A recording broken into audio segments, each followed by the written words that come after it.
I started with. I mean, you can start. All right, welcome everyone. I'm Pharaoh, and my I'm partner Zink. We are going to race the final game on the 13 trilogy, Lightning Returns. We are going to do normal mode with the drop mod. The drop mod changes the drop table for 2 abilities that are going to be extremely important for the run. We'll talk about it as we go. All right. On commentary, we have Olsen, who has a very important job. Yeah, I'm here to pet the knight because Lion knows a lot more about the game than I do, so that's all I can do. And- Just pet the knight. So if you want that to happen, you know where the donation button is. And on remote, we have Dainuitari, who is the Lightning Returns Encyclopedia and the FF6 wizard. Alright, so Hello, hello. ready? Yeah, I'm ready. Alright. You do the countdown because you're the one with the button. So, 3, 2, 1, go! Good luck, runners. Good luck. Thank you. So the Lightning Returns is a greatly different game than the other 2 games before it. It gets rid of the kind of paradigm system in terms of garbs with their own standard ATB. Yeah, so unlike other Final Fantasy games, here we only have one character, Lightning, because she returns, and she needs to kind of play the role of all 3 party members that you usually get in other FF games. Hope they find Pete. So this game also interprets something called perfect attacks and perfect guard. So if you notice, sometimes will be an orb that goes around Lightning. Generally for spells, it's when her hand is extended outwards, and that grants you a 20% damage increase. So the game kind of rewards you to not just button mash all over the place.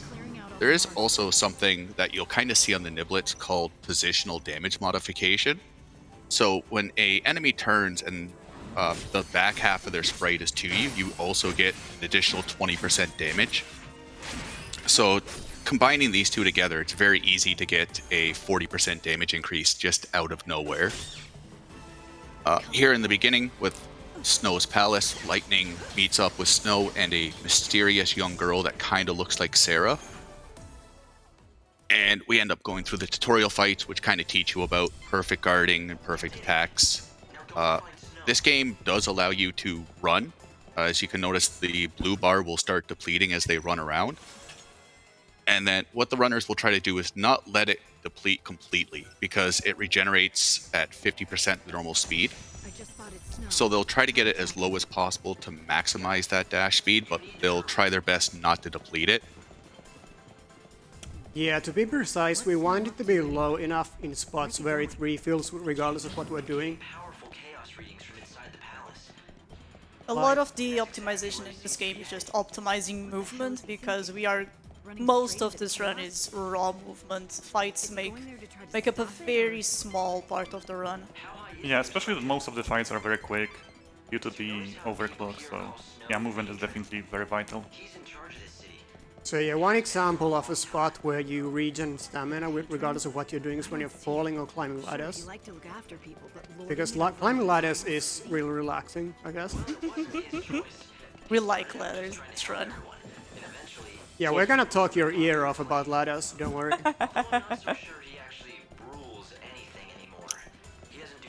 So here we're just kind of following Snow through his palace. doesn't look like We haven't seen him in about 500 years, and he's not very happy to see us. This game kind of amps up a little bit from 32, sorry, where you can pretty much cutscene everything in the game. You can cutscene skip. So there's just a lot of start select over and over again. Just don't press too early. And here we meet up with our mysterious figure that summons this monster. This is the tutorial Zoltis that teaches us about stagger, but doesn't do a really good job about it. So you'll notice when they're throwing spells, there's a waveform that happens. And the bigger the waveform gets, the closer the enemy is to stagger. It's a very nonsensical way from just the stagger gauge from 13 and 13-2. And then you've seen them do 4 attacks, pause for a second, and trigger something called overclock, because they didn't want the finisher to stagger the head. They wanted Lightning to jump up in the air to do that. A lot of the enemies in this game have very specific weaknesses that are very easily to exploit. Zoltis is if you hit it in the head, you get 50% extra damage. And then the ability they used is called Overclock. Overclock pretty much grants you about 190 ATB worth of abilities. You can actually go into the negative with it, so it can grant you a lot more. And when it runs out for 2 Aradia points, you get ATB refilled on all of your garbs. So it's a very, very broken ability if you're just going to mash it against bosses. And a lot of the routing is revolved around how much EP can we spend this day. When we run out of EP, we end the day. Because it's also used for techniques like teleportation, where we can move around the world very easily. So here at the Ark, we teleport here every day at 6 a.m. Unfortunately, Hope's still here. We can't get away from him. He is kind of like, remember that little paperclip from the old like Microsoft Office? He's kind of like Hope. So here we get access to some very good weapons. We also get access to our 3rd garb. So we will be keeping the sword. And then we'll be selling the shield. Here we have to do this. We have to interact with the bookcase because escaping is very, very difficult. Yeah. Thankfully, we don't have to fight the Zoltis. The game has to tell us how to escape. So Hope also kind of runs his own shop up in the Ark, where you can spend EP or Aradia points for items. On this day, we're going to before we even go into the world, we're going to buy 3 Phoenix Downs and 2 Warrior Potions. The Phoenix Downs sell for a lot of money, which really helps smooth out the early game. And then 2 Warriors Potions, which we'll be using for certain fights. Warriors Potions give us Bravery and Faith for 30 seconds. Bravery is a 50% damage increase for physicals, and Faith is a 50% damage for magic. We're not really worried about the magic part of it, because all of our damage is going to be coming from physical abilities. It's just we don't really have a fast access to Bravery Potions at this point. We don't really have easy access to Bravery until well over halfway through the run. And even that sort of Bravery is very short-lived. Yeah, it's like day 6. It's about halfway through the run.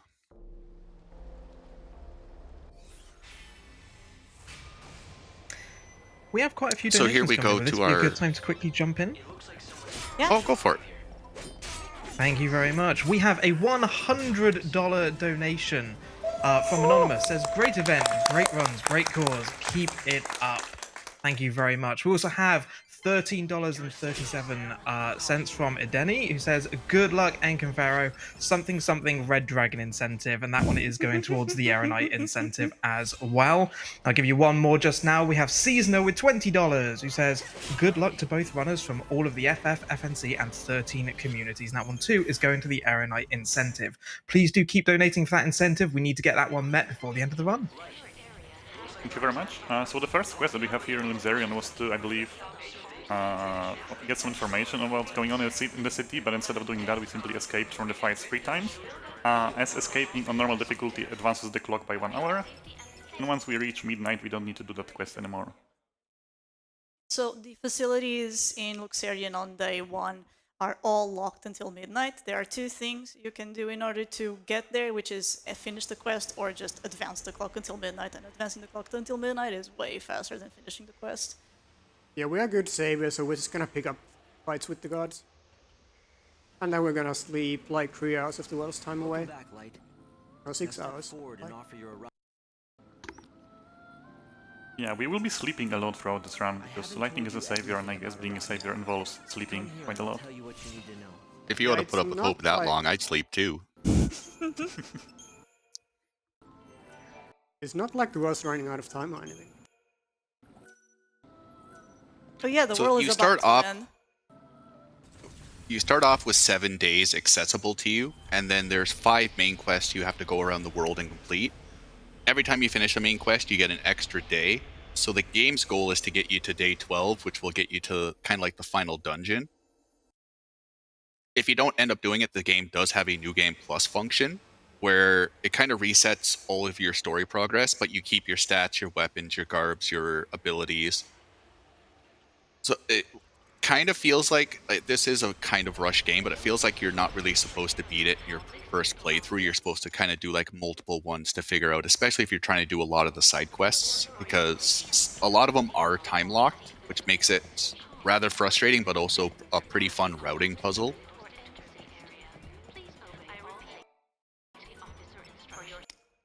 So here we're heading to the second province in the world called Euston. Each one of the worlds kind of have their own specialty. Luxarian's kind of just an overall round base where they got a lot of magic, a lot of physical, a lot of defense. Euston focuses a lot on just physical damage. So we grabbed a chest on the Ark for the second day. We'll be selling the shield, the Juno Suspida. It's worth about 2,600 gil. Zenny, I forget the currency in the game. Gil. Yeah, it's It is Gil. Gil. All right. It's always Gil. It's a Final Fantasy game. Doesn't look like one, but Hey. it still is. 6 is GP. Oh, sorry. So here we're going to be just preparing for the Air Knight incentive. We'll be checking out the poster, which will allow us to get some fireworks from these Chocobo girls. And then we'll be selling the shield and the... Think. Let's see for this Phoenix second, down. Let's keep it. And we'll be buying a very, very overpowered garb called Velvet Bouncer. Velvet Bouncer has Blitz on it. Now, abilities that are stuck to garbs are generally stronger than what you can find just out in the wild. So, Velvet Bouncer has a static strength plus 80 on it for the Blitz, and the garb itself also gives strength plus 10%. So when you pair that with the Fighter's Emblem that we picked up in Euston, we're already getting a free 80 strength plus 25% strength. And Blitz is just a very good ability if you're hitting multiple targets or single targets, especially in the speedrun. So a lot of the early days is just running around and setting things up for the main quest. In Euston, we have to run over here to get the sneak-in ticket to prevent to push forward the main quest in this area. Words are hard. And then we're just basically going to bounce out. We're going to be using 3 EP to teleport back to Lux to advance that main storyline. A lot of the, like I said, a lot of the early game is just bouncing from point to point, setting up story for when we are ready to start fighting bosses. We can just go directly to them.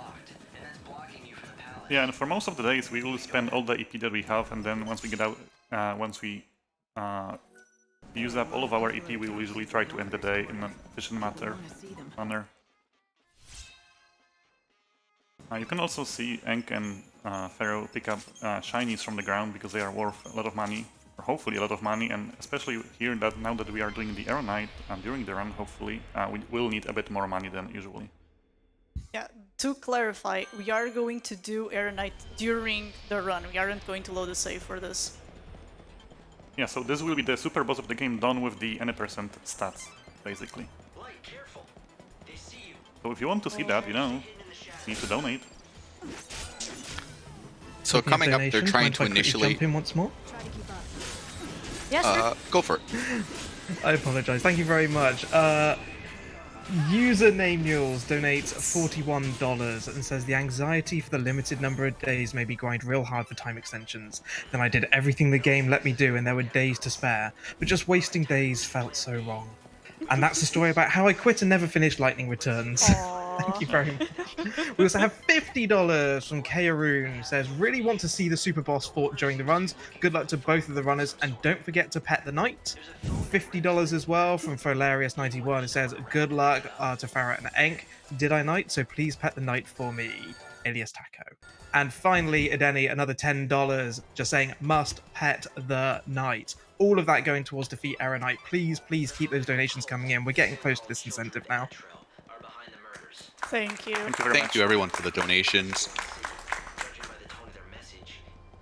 In that battle there, Enk and Pharaoh were both looking to start the battle with the Fanatic with the exclamation point over their head.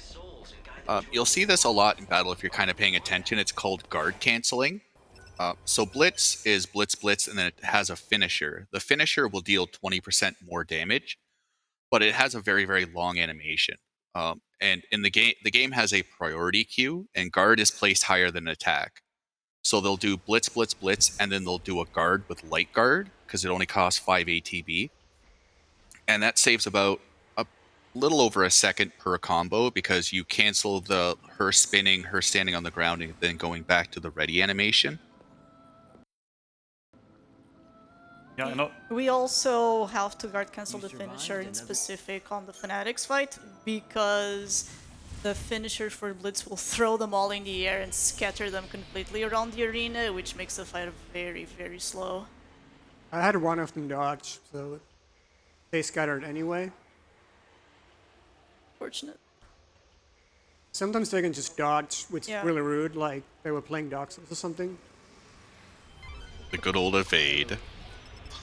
Okay, and here is the first real instance of RNG in this run. Yeah, this is the first RNG check. Basically, we need to get to the graveyard, and in order to get there, we need to input a 4-digit code into the phone booth, and we will be checking one of the digits here, which is 6 for Pharaoh. And the It 4 looks for like a Hank. B, but it's a 6, trust me. Yeah. The 4 looks like a 4, the 5 looks like a 6 with a hat, the 6 looks like a B. It's very, very nonsensical. Yeah, it's like 4 and 6 are easiest to recognize, and then if you don't recognize, it's a 5.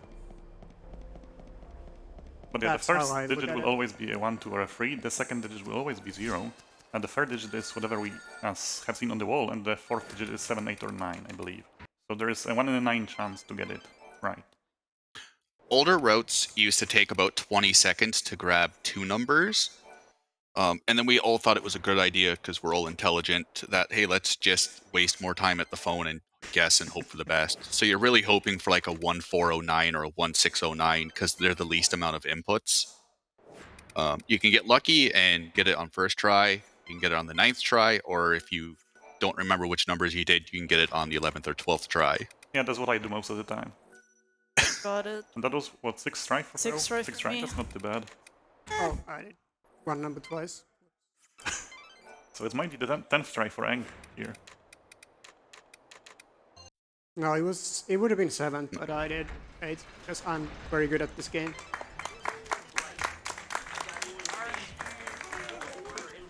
Really good at remembering what numbers I have input, so yeah. It was We're 8 all try. we're both just very nervous too. Inputting So here menuing we're is just- hard. We're just running through the graveyard to activate the plot point to fight the boss in this area. Even though you've seen us take care of the fanatics very quickly, we're not really equipped to fight most of the random encounters in this game, especially even those enemies you see on Ink screen, the Gaunts with the wings. They are incredibly strong enemies for this point in the game without much better equipment or abilities. We're pretty much going to be glass cannoning the whole run. We're set up to kind of fight some random encounters, but most of them are just going to show us the dirty. Yeah, nice thing about the game is that the stronger the enemy is, the less aggressive it is on the map, usually, so it's easy to avoid the strong ones. There are a few enemies that we definitely don't want to even see. Like on this day, the really hard ones are goblots and niblets. Yeah, because they are like considered weaker enemies, so they are more aggressive. They're harder to avoid, especially the goblets. Yeah, and the issue is that because of the fact that the days are very tightly routed in terms of time, and we want No, the don't days to follow end, me. and we want the days to end exactly when we want them to end, it means getting caught is bad, because, well, if we escape from the encounter, remember, we advance the clock by 1 hour, and that messes up all of our plans, basically. Thankfully, in the route we are doing today for the Arrow Knight fight, we sleep 1 hour less on day 3, which is this day, and thanks to that we can actually get caught once without really any consequences, so that's a bit of a good change compared to the in-person route. Yeah, on the 90% route, you just cannot take any fights on this day unless you plan to win them. Yeah, so like if you get caught once on day 3, it's already like a backup time. If And you then get massive caught backup once time. on day 3, you are on a different route called the day 3 backups, which loses a minute up front. But because we had to sleep 1 hour early in order to do some extra movement, the consequences to getting Wow. caught on this route aren't as tight. fortunately. And got the glitch, unfortunately, where he didn't board the train. It just Oh. sometimes happens on PC. On No, CC. it wasn't a glitch. My finger slipped from the Oh, okay. Never mind. keypad. It was I wanted on to me. No, it's defend. purely a I wanted glitch. to blame the glitch. You're It was a perfect, glitch. Ank. You never do a misinput. Don't put yourself down like that. So You're here in correct. the dead. You're correct that this game can just really do weird shit with your things. So here we're buying a garb we're going to be using for the rest of the game called Passion Rouge. Passion Rouge has D-Protect and D-Shell on it. D-Protect will increase our physical damage by 33%, and D-Shell will increase magic damage taken by 33%. Once again, not really worried about the magic, but it's the physical that's important. And it's the D-Protect is additive to the enemy's physical resistance. So in some cases, depending on the enemy, it's not a 33% increase. It can be like a 4.3 times increase in damage. Especially once you start adding other multipliers into the game, which we'll talk about a little bit more when we get to the first boss fight. We're pretty much here at the Dead Dunes. The Dead Dunes is thankfully one of the areas with handy teleport spots that don't require EP.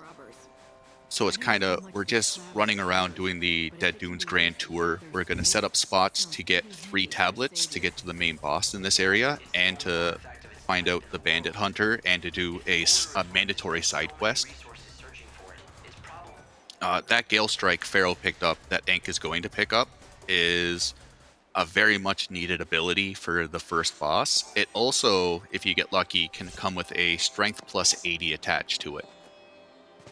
Which 100 Strength doesn't sound like a lot, but it's just, again, another 10% increase on what we already have. This D-Faith, even though it kind of seems out of the way to pick up, and we'll only be using it for really one enemy, it does save 2 seconds. That's including the time to pick it up. Other routes that get Imperil very early will use Imperil instead of Defaith, because the enemy only really cares about the number of debuffs that's on it and not which debuffs are on it. That was kind of close. That was kind of close. This is why we don't like Goblins. Yeah, sometimes they can just spawn like right in your face, like that. But this guy is actually much safer than Goblins.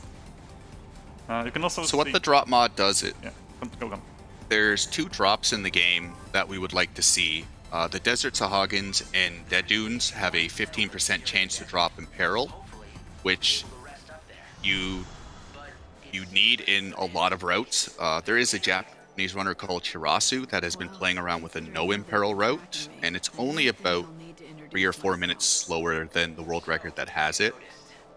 So there's definitely some exploration to be had, but it makes a much needed drop for the run just a lot more consistent, and it also makes Magnet, which is normally a 22.5% chance drop from one enemy, 100%. So it was just the community's way of trying to make a run more consistent, instead of it dying to not getting the 15% drop 30 minutes into it. Yeah, fortunately, we're just using the drop mod, which guarantees as long as we see a Sahagin, we will get Imperil. The problem is seeing a Sahagin. It's a 50% on spawn, but sometimes it doesn't feel like 50%. Yeah.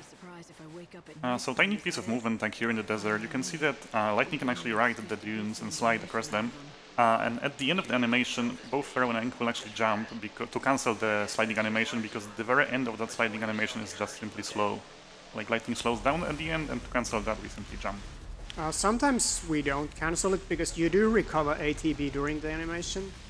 So if it's a short slide, sometimes I at least use it to recover ATB. Because just like climbing ladders, sliding down dunes is really relaxing. Yeah, like once again, managing your ATB bar or your stamina bar during running around the world is very important for the run. There's unfortunately not an enemy spawn mod. Lightning Returns handles enemy spawns very strangely. It divides the provincial map into sections, and each section has a different spawn rate depending on what time of day you're in. And all the spawn rates, depending on area in the provincial and times, aren't the same.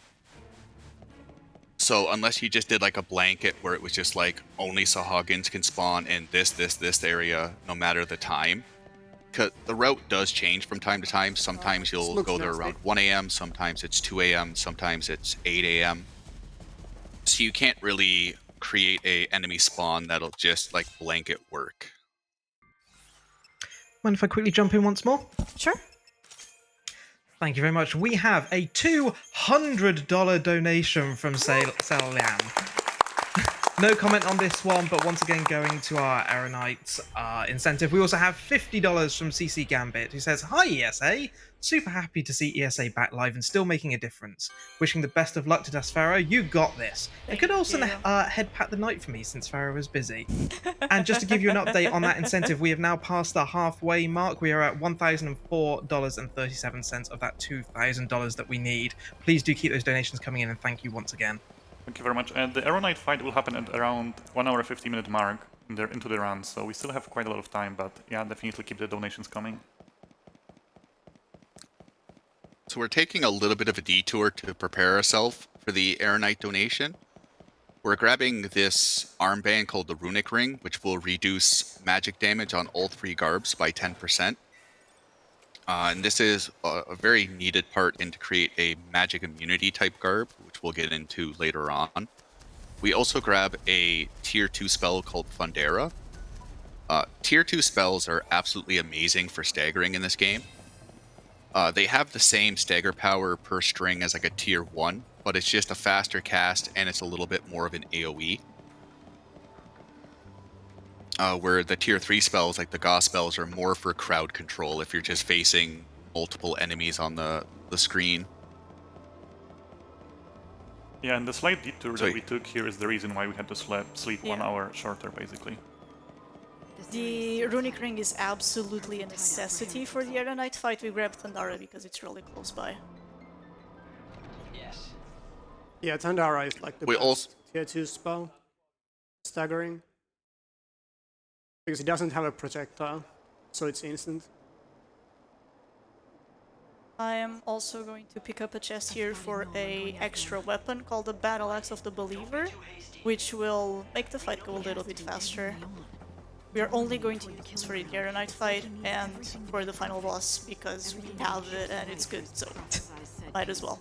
It increases our stagger power by 12%, which doesn't sound like a lot, but when it comes to Aeronite, you really want all the stagger power you can get. Yeah, but I'm gonna save Noel, whether he wants it or not. So here we're just traversing through the Fanatics, trying not to get our ankles snipped at. Yeah, nice job from Pharaoh there, not getting caught by any of them. Alright. And we run into our... the first hard fight of the run. So you're definitely not supposed to fight this boss this early. This is Noel for anyone that's played 13-2. So the main battle plan is to stagger him with spells, and then throw the warrior potion to give us the 50% physical damage increase. We've already debuffed him. And Noel is a very, very special case. There's 3 enemies in the game where you can do this. What Pharaoh's going to do is hit him with 3 Gale Strikes, and then you're going to just notice her Blitz is just doing insane damage. This is called the Launch Bug. So Noel's second stagger condition is an auto ability called Launch, which every attack ability in the game can turn into Launch except Blitz. So since Blitz can't turn into it, the game thinks that every hit is Launch, which gives you a 3 times damage increase. Nice. So as long as you're not using a physical ability, you're just going to end up getting a lot of extra damage for free. The other 2 enemies you can use this against is the Astroprodoflorian and the Cyclops. The fights were a bit messy for both of our runners, but they got through it. And that's what matters, because again, this is the second most difficult fight in the run after Third Boonbells at the most. end. With this route, it's the third Okay, most. I mean with this round of course. Yeah. Yeah, I had like a problem with switching gobs at the wrong way once, so I did one wrong spell. And that cost me ATB and I had to do really slow stagger.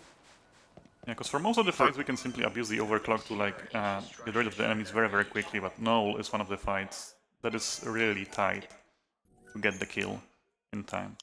Because we only you can have make one the Null fight. overclock for Null. You can make it a little easier by walking around to his backside to get the extra 20% damage increase. Older routes, you could kind of like run back to Null to use 2 overclocks, but in a lot of the newer routes, because everything's getting a lot more optimized, you're definitely going to spend a lot of time practicing the fight. I don't plan on losing. Yeah, Gurren Catch is quite simple. We just cast the 3 debuffs, including the defaith that we got to the chest.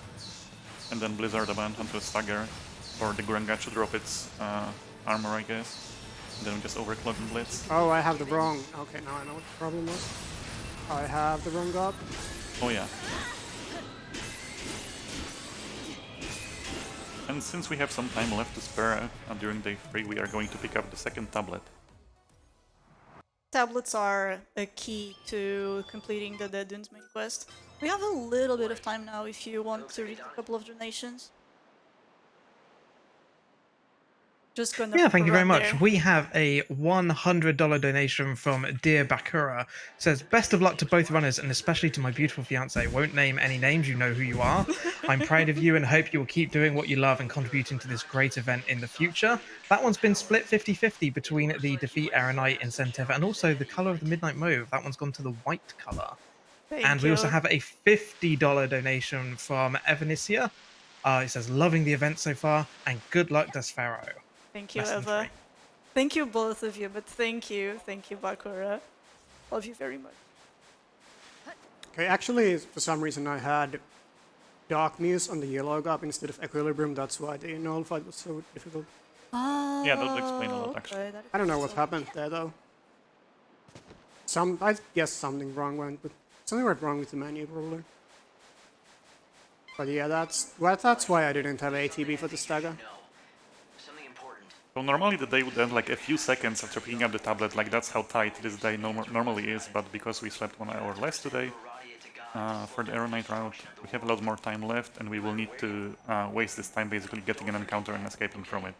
Which is a bit slower, but yeah, it is what it is. The completionist category for Lightning Returns has to do this because it has to pick up the Runic Ring at some point, and you just do it on a new game. So this is basically just translating that route game. Give me an encounter. That was a very bad RNG. That was So a the very first bad set of skeletons never has an encounter, the next two can. I'm not sure what the chance is, but that was definitely unlucky. I have to watch it there. I believe it's 25%. So yeah, that's end of day 3. No encounters, thankfully. That went rather well. Just the phone was a little iffy, but we can never trust the phone. We can never trust this game, to be honest. Slightly better RNG for Aang. Let's go. Time save.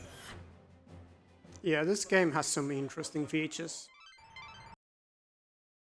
So both the runners are doing the same stats. I see someone in chat saying there might be doing different strats. You also get random HP or magic on your starting when you start the game. So one of Enk's shields that he started with gave him a HP plus 100. One of Pharaoh's abilities might have gave her a magic plus 40. In the routes 4 or 5 years ago, before we kind of switched over to doing a physical damage type for the final boss, a lot of the runners, most notably the Oot, would spend a lot of time resetting in the prologue and hoping for the magic plus 40 buff, because in that route it would actually save you about 30 seconds on the Boony fight. Sounds like a fun time. I'm Very happy fun I wasn't time. running back then. Like, the magic plus 40 now just means that we kill the Niblets in 4 hits instead of 5, which is nice, but it's not mandatory by any means. And I don't think neither of us got it. Thank you for your business. We look forward to serving you again. This is one of the few places we are going to do a safety save. This is where we need Imperial, we need to get Imperial before we enter the maze. We have some time before we have to. Did you do a save? Did you do a save? I'm going to do. I haven't done the save yet, but I'm going to as soon as I'm done with the teleport there. I guess I'll do one too. I don't think we need it, but I mean, I mean, Basically, you're the one who mega got the unlucky. bad RNG on one of our practice runs. yeah, but I didn't need a load of save. I just used a bunch of chronostasis. Hank, I wouldn't trust this game with my life. Yet you sure make it That's sound fair. better. so while the Imperial is guaranteed to drop once we get the Sahagin due to the mod, we still need to get the Sahagin to spawn in the first place, and that sometimes can take a while, and he will not spawn after 4 AM. Yeah, like this game can't even get Fang out of her own base consistently. So yeah. You don't want to trust this game. Like just back there when you were running out of the base, you'd Okay, see got it. Fang, and she would be like running to the bookcase or something. I got a cacture. That's really annoying. Cacture is You got the 3% spawn. I just hope it leaves. So the big reason we want Imperil is it increases elemental damage by 50%. So when you have Bravery, Imperil, and Elemental's ability and Deprotect, you're dealing about 3 times normal damage. Yeah, the combat in which this is game mostly comes just down another... I mean, do you want to continue or should I? you go. Okay, the combat in this I game talk mostly- enough as it is. I mean, I love hearing you talk, so... I think we all do. I'm getting the classic. Nine's voice is oh swoon. But yeah, the combat in this game mostly comes down to stacking all of the multipliers on top of each other and then abusing the overclock as much as possible. Okay, I am on 5 encounters now. Yeah, see, that's why you say it. But yeah, of course, ideally you want to get the Sahagin to spawn just on the way to the maze. There it Hank is. got it finally. It took a bit of time, but he got it. That's nice. And it aggroed. So even though we have a Deprotect on Passion Rouge, we will be picking up the one in the maze as well. Dead Dunes is very good for debilitation abilities, so like Poison, Deprotect, Debrave, things like that. However, the developers kind of learned from 13 and 13, or more just 13, on how good Imperil is. Imperil is the only status infliction that you can't find in a chest. You can only get it from the Sahagins. So I am not going to pick up the Deprotect chest because I got a Deprotect drop from the Fnatic fight, so I don't need that chest. Same. Yeah, ankles are with the drop, so that's Oh, nice. Well, excuse me. Not paying attention to the drops, wow. Wow. Okay, that's Okay, good. that's a gremlin. I'm just gonna Hank's murder getting his ankles nibbled. Thankfully the gremlins die very quickly, so it's fine. Yeah, Gremlins die in one hit. It's the only fight we always take. Sure, there are shortcuts back up to the surface, but They got me a bunch of spells, but I didn't see what they were. I think it was an arrow and something else. Because once again, you don't really want to get caught and escape from the fight because it will shift things we want to do in the future a bit. According to a community member, Rusta, any fight that takes less than 3 or less actions to win is faster to just take the fight than it is to escape. And Gremlins always die in one hit, so it's faster to just take the fight than it is to escape. These gremlins are really Gremlins have a... The Gremlins have a stupid stagger condition when if you attack them as they're doing an ability, you get a 1000% stagger increase. So you're basically guaranteed to look at them and just deal massive damage. The one thing we really don't want to get caught by in this maze are the skeletons and the goblets. to and the be honest. goblets. you can't even date But them goblets with are all way the more rare than skeletons, and skeletons, if they aggro on you, they are going to catch you. It's hard to believe that up until 13 years ago, They're really hard to escape from. it was a long sleep. I'm getting a lot of goblets in annoying spots though. Years since the days we fought together, as Lysander So our main goal in the maze is to place the 2 tablets we found. We would do 3 if it was efficient, but the 3rd one is way back by the Sacred Gate teleport we unlocked. So it's kind of like you do the 2 and then we're just going to teleport out. Because there's not much else we can do in this area. We don't have enough EP for overclock after we teleport, so there's no point in fighting the main boss.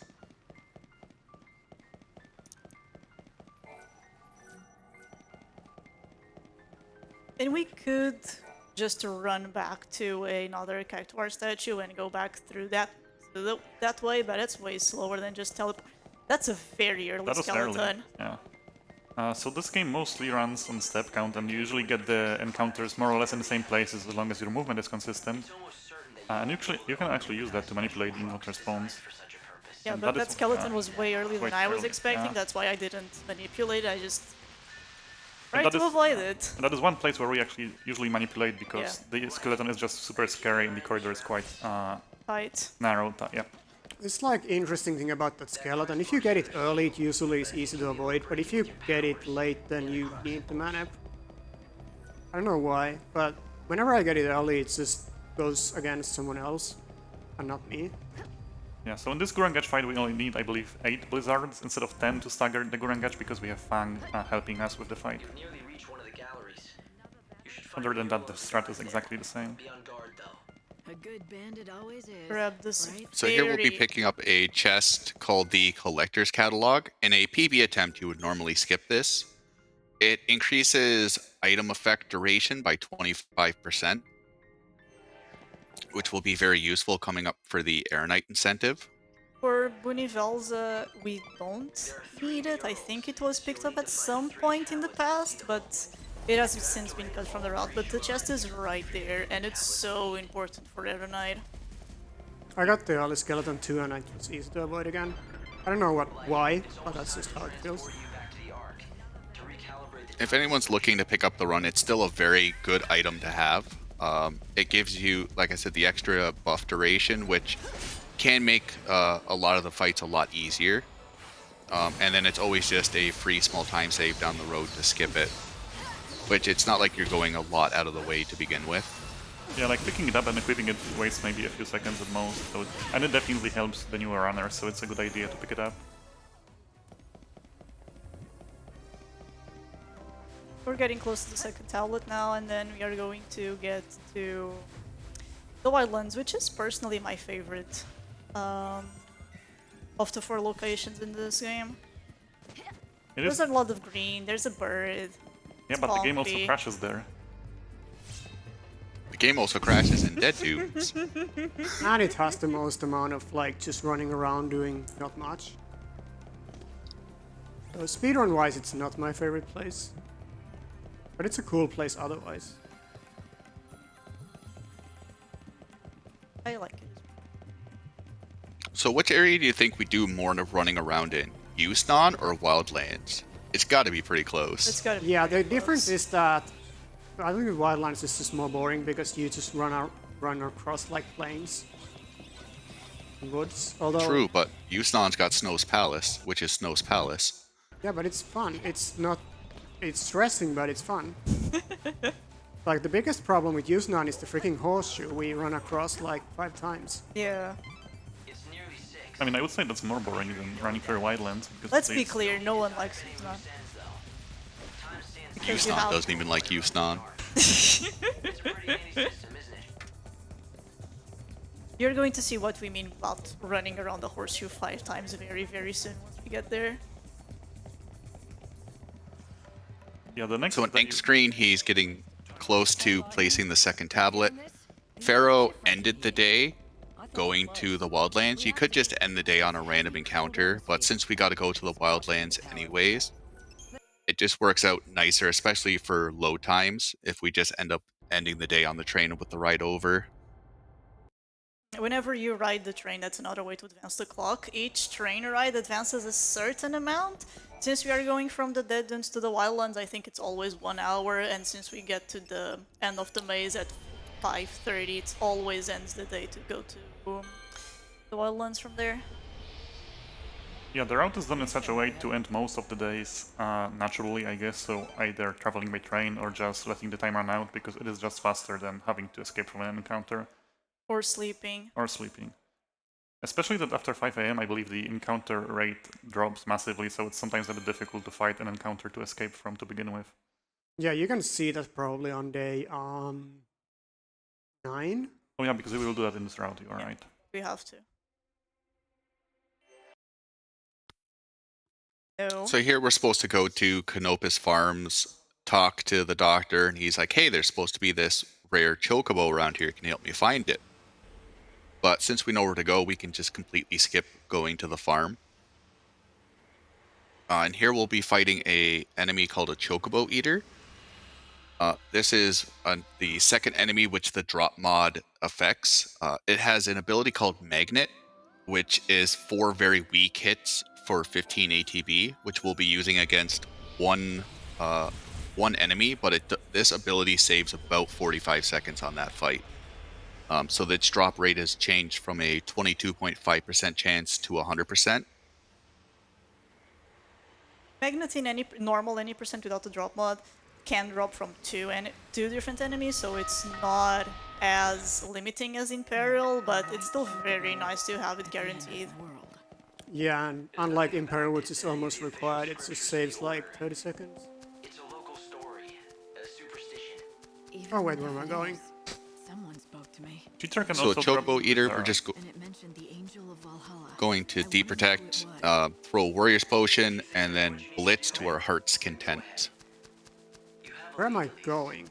Right, Oh, there. bad-tempered I went the chocobos wrong way a that little bit, wouldn't and die I'm is all. like, where the frick is this? Taking the scenic route. Find it when you Yeah. visit farms. Gotta enjoy the scenery a little bit. So this is one of the spots where the game can crash. It won't today, for sure. A great city was once built here. For a I mean, it while, rarely the center happens, of all but human sometimes. progress. Just get unlucky, I guess. Here's ruins here are all that remain of that time. I think we can So was throw it that our off golden for Judging donation. by the state of Yeah, it, for sure. it ended a long time ago. Thank you very much. We have a $31 donation from Jer Unicorn. There is some German in this. I will give it my best go, but unfortunately I don't speak any German, so enjoy. It says, thank you for the great work and have a nice week, Rommel. And then in German it says, Alle für den Boss denkt bitte an das Trinke bei den Wetter. Hashtag stay hydrated. We also have, I have no idea how bad that was, I imagine terrible. We also have a $25 donation from Adeni, who says, bring the fight to Erenites. And finally, a $10 donation from Knockfast, who says, did you know that Lightning's actual name, Claire, also translates to lightning? This is true. Mr. Zwanzig did not still have him, pet the knight, and pummel Erenite, and that one also goes to the defeat Erenite incentive, of which we have just under $850 to go on that one. Yeah, and we still have about an hour left until the fight, so there is still plenty of time. But definitely do keep the donations coming. And speaking of Mr. Zwanzig, they've just come in with a $60 donation saying, pets are good, also going to defeat Erenite. Thank you, Swanzig. So here we're starting the side quest to heal the Angel of Valhalla. The doctor gave us a green. This green doesn't actually heal the chocobo, but it does flag the memory for you to start to be able to heal him. That green is a So- nightmare in randomizer runs. Yes. So Shrala's like, hey, I can plant greens, but I need some fertilizer. It's in that forest over there. Go have fun. But this is where This the game forest cat- crashed. This is where the game crashes the most by far. It's not even funny. Yeah, that's the fun of it. So running through here, we'll be grabbing 3 out of the possible 4 fertilizers. We will also be starting a side quest called the Chocobo Cheer, but we won't be finishing it. We'll start the side quest because it spawns an item called Yule's Flower, Hope. which is worth 2 Gashal greens for the Chocobo. I'm trying real hard not to spoil it. Someone is going to spoil it. Oh yeah, no, I'm trying. The filters are going hard. Am I supposed not to spoil it? Because I wanted to say it right away, but I guess, okay. I've been trying not to. After Caius, we can do it. That's when it's found and Fine. discovered. And we're still gonna run it around with it some more after Caius. So here it's kind of funny where we end up. Shrala's family is a bit of a weird one. So we end up running into Shrala's dad, which Shrala thinks is dead, but then Shirala's dad also thinks his dad is dead, even though they're all alive. So it's kind of like a weird family tradition. Weird is Just an to have your offspring understatement. think that you're just not around anymore.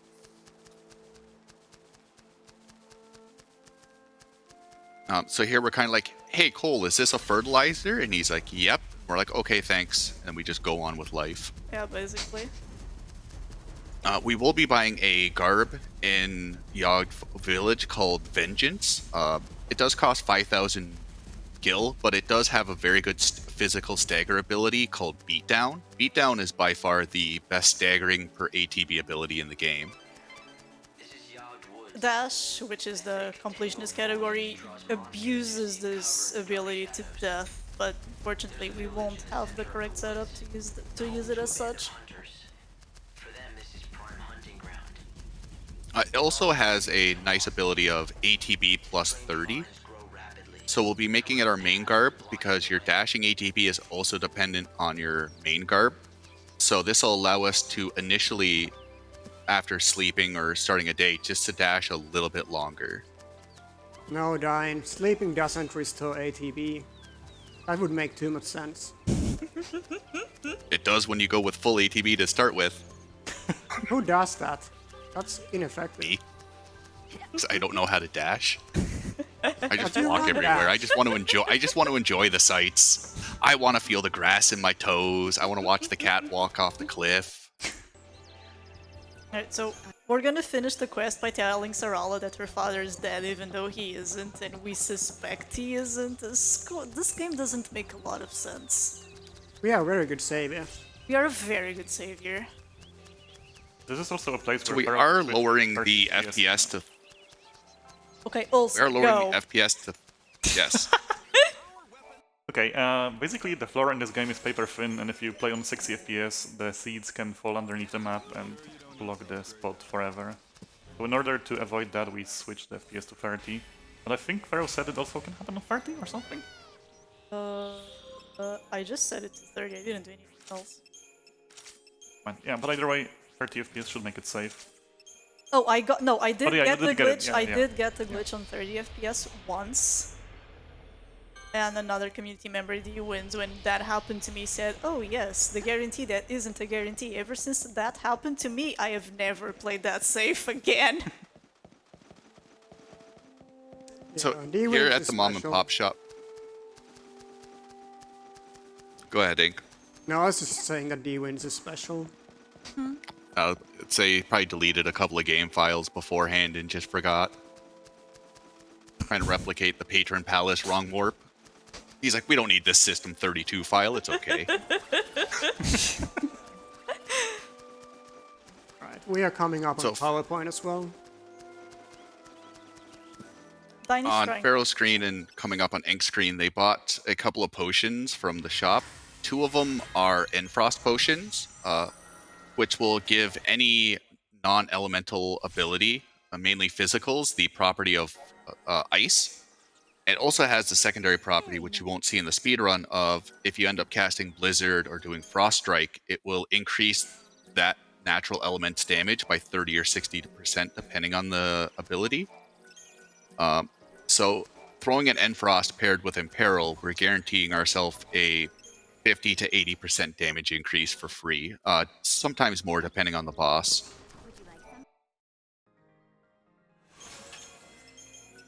So I can ride the bird now. Bird is very cute. Yeah, and another very tiny piece of tech, when you hop onto the Angel of Valhalla, you cannot start moving immediately. However, if you attack, you can start moving about, what, half a second earlier, and that is what we call the Pec Deck. Pec Deck. And we will be using that actually quite a few times throughout the run. Every time we hop on the Yeah. chocobo, we Pec Deck. So I guess it ends up saving like, what, maybe 2 seconds Yeah, maybe 2 seconds. total. But it is a time save nonetheless, and it is cool. Yeah, it's like Give me light those attack. frames. Why don't you try feeding some of that to the Light attack is a similar time save. So this is a very tight movement section. We need to, from 5 a.m. until the day ends, we need to have the Angel of Valhalla eat the Yule Flower in order to progress its healing. We need to grab a chest with another Raspel, which is Fyra, and we need to grab another chest for a mandatory Canvas of Prayer quests, which is the Beloved's Gift. And we don't have a lot of time to do all of... Oh, and you also need to continue the healing of the Chocobo as much as we can. So there's a lot of stuff we'd have to do and not a lot of time to do it. Come back here, Birdbrain. Yeah, you can see that the angel abandoned Eng, and it just sometimes happens. Sometimes the angel just walks off randomly. You don't get any belly rubs today, Chocobo. So there is, because the game really isn't meant to run at 60 FPS, there is a very, very small chance, and we haven't been able to reliably replicate it, but you can dupe that flower. We don't know what causes it, but if you, I don't know if it's hitting the start button on the right frame or whatever, but sometimes you can eat the flower, but the game just respawns another one. So if we could find a way to consistently dupe it, we could skip out the whole green planting altogether, pretty much. Or pretty close to it, because the items we get around the village will get the Chocobo pretty much to the riding status. I don't think it's possible to make it consistent. So Not with that attitude. yeah, not with this attitude. It's also, it seems to be dependent on hardware.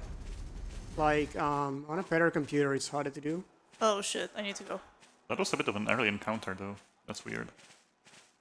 Okay, so ideally I would have given the bird 3 green. Sometimes, very rarely, you can give it 4. But if you see a Melnecton, you just run. There's nothing else you can do. We are not equipped to fight Melnectons, and we can't escape without having the Beloved's Gift on our bucket. Well, you can. The but then you have Neonectons are to run surprisingly from- tanky. Half an hour, you'll be transported back to the Ark. Like, if you get the encounter and escape, you have to run back from the BG to the station on the next day. And you lose 3 EP on this day, which is day 6, which is major. Yeah, day 6 is super long, so for most of the days we sleep a lot, but this day we will be mostly running around doing our things. Well, Very we do spicy. get quite a sizable time skip when we hand in the ticket. Yeah. Day 6 is 1/4 of the run. Yeah. Yeah. So And probably the most dangerous day. one of the most dangerous days, yes. You have to be in the Ark at 6 o'clock every So morning. I'm going to have to finish healing Odin right now. I did it, I'm sorry. I knew I was going to. Just Oh, pretend I that's didn't it. say anything. Get out of here. Alright, Olsen, here you go. You can fight Terranite, right? No, I can't play this game anymore. It's been ages. But I mean, if you want Dine to do it remotely. Alright, Dine. You got this. I'm on it. I'll do a blindfolded keyboard and mouse. What a god gamer. Alright, so the bird, which shall not be named, healed. That means you can fly.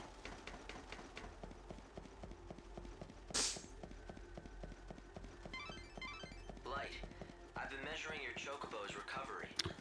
Once again, we're just heading to start another one of the main quests. There's a downed airship with another very beloved 13 character that's living inside of it.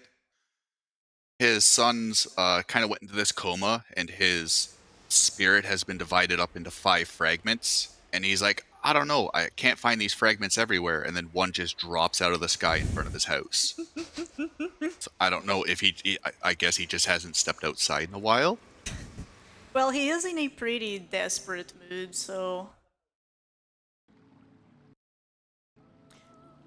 So the game has 4 main locations and 5 main quests. The 5th main quest, which is Saz's main quest. The 5 fragments are scattered around the 4 locations, so I guess the 5th main quest is really just for all of them. I was able to feed all 4 greens on the previous day, so I just hop on Odin here. Nice. Nice, that was a really good movement then. I mean, the Vulcan mod makes it easier because the FPS is better. Oh yeah, that's right. Do we want to talk about it? The Vulcan mod? Yeah, sure. So this is something that was developed 2 to 3 weeks ago and just presented to the community as a way to make the game run at a stable 60 FPS. Yeah, because this game is a fantastic PC port. You can't get 60 FPS on any kind of machine. Yeah. On like all the areas because it's really hung up on the single core performance. Yeah, so So- we need to shout out Luna Rosalie and the efforts for bringing this mod to us. We are still testing and discussing if we are going to allow it for launch, but it's very likely that it's going to. So basically what this mod does for the tech-oriented people, it changes the rendering API from DirectX to Volcon, which seems to be way superior for this game in particular. Yeah, it definitely does make the game much more playable. That's really Like, nice. without the mod, all the menus lag, even like Everything a really good lags. PC, and you get frame drops all over the place. Whereas with the mod and a decent PC, you can get 60 FPS almost everywhere. And it even makes loads faster, so...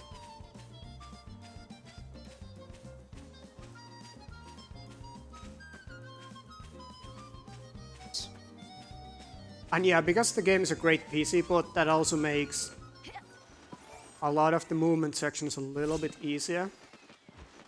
Because the in-game clock is not tied to FPS, it's something separate. So if your game lags, you have a harder time making the times you're supposed to make.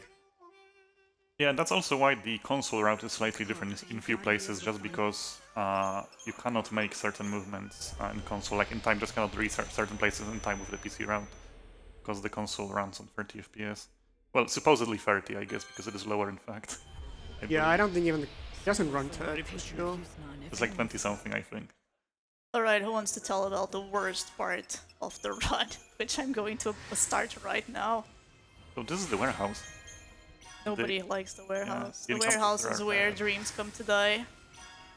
But I mean, the goal For is all those to that like go- corridor simulators, here we go.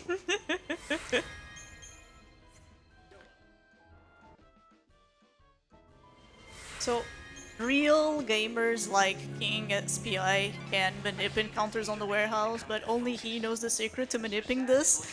So we are just going to run through Wing It and pray. The hoplites, they have these massive Wolverine claws, which just catch you if you are just standing slightly in front of them. I can be completely on their side and they will still attack and catch me. Hoplites are horrible, we don't like them. I mean, I would say that Pharaoh is so good that she doesn't need to manage, she can just run through it easily.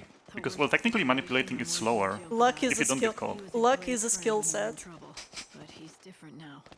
and I'm the first person to admit I'm extremely lucky runner. I mean, so far it's going really good. This has been really good so far. There should be like only one more dangerous, 2. maybe 2. Depends on what what spawns basically. Whoops. This one is fine. Okay, that was the last one. Yeah, that was a really good first half of the maze, of the warehouse. So you left all the encounters for me then? I'm sorry? You left all the encounters for me then? No, I'm apologizing for leaving all the encounters to you. Alright, I'll accept it. She seems real sorry. Oh god, that was close, but somehow I got lucky. Getting an encounter here and not like having to fight it is really good. Because the game can't spawn another one until it's gone. And as you can see, it's still there. Dine, do you want to talk about the Orford jump? Fine. So, for anyone familiar with 13 and 13.2, Wow. because of the paradigm system, you can do something called roll buffering. So if you casted a spell in Ravager and then switched to Commando, you would get all the Commando bonuses, which would make the spell do a lot more damage. Something like that kind of exists in Lightning Returns, but it's a lot trickier to execute. So what Pharaoh did at the start of the Cyclops fight is staggered him with Beatdown, and then Beatdown will turn into Jump, if you have a spear equipped, but Vengeance doesn't have a spear, but Velvet Bouncer does. So by inputting the beatdown command and very quickly switching to Velvet Bouncer that has a spear, you're taking the attack ability, you're taking the attack power from beatdown and the damage bonus it gets from jump, and you're applying it to Velvet's Bouncer's stats, which are far superior. So you end up getting about 9,000 extra damage by doing this buffered ability jump.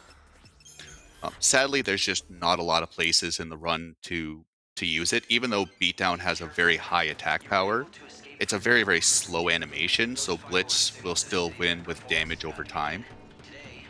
But for the Cyclops fight, it does save a couple of seconds.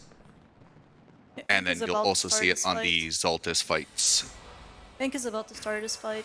Yeah, unfortunately, Ink had a lot worse warehouse. The first encounter wasn't that bad because it was gremlins, so he could just kill them quickly, but then he got wrecked by the hoplites twice. But escaping twice is still okay. If you had to escape more, then that kind of messes with our schedule. Third one is fine, you have to chronostasis. Yeah, I guess. But fourth one is like, well, hope it's something you can kill.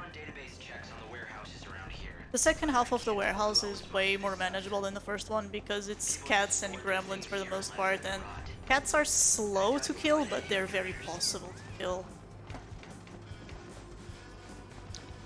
So here is where Houston becomes a very big pain in the butt. It's a very much run from point A to point B, back to point A, back to point B, back to point A.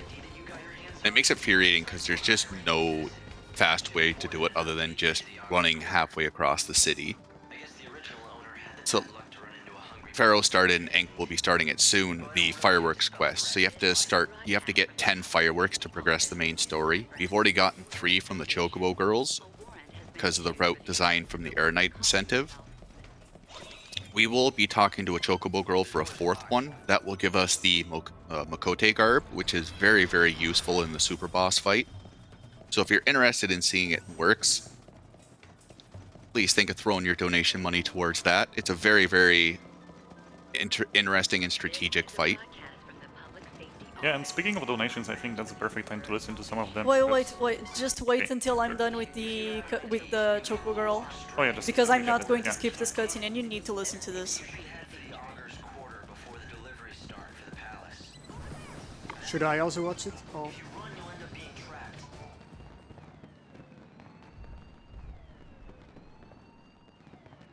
I guess we'll watch it in my end to get it in English.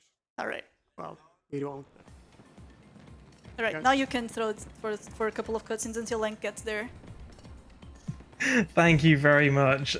We have a $10 anonymous donation. That one's been put to the Trackmania 2 Canyon Platform DLC bonus showcase. We also have $25 from Flopmeister, who says, thoroughly enjoying the run so far. Please accept this humble donation to pet the Aeronite. And we also have $10 from Edeni, who says, Pharaoh, it's almost 6 o'clock. Time to iron out the distortions. Hashtag pet the night. And just to give you another update on that incentive, we have about $850 to go on that one. Sorry, $815 to go on that one now. We have roughly around about 45 minutes before that one needs to be met, ideally. So again, if you're thinking of donating, now is the perfect time to get it in. All the money we're raising is going straight to Save the Children, where 89% of every dollar they get goes straight to their mission, changing the lives of millions of children around the world. If you want to switch audio to my screen, I will have the same cutscene soon. You want to hear the English version? I don't know if The it's English something is you'd be great. interested in. They're both great, to be honest. I guess at least Dine will get to hear it.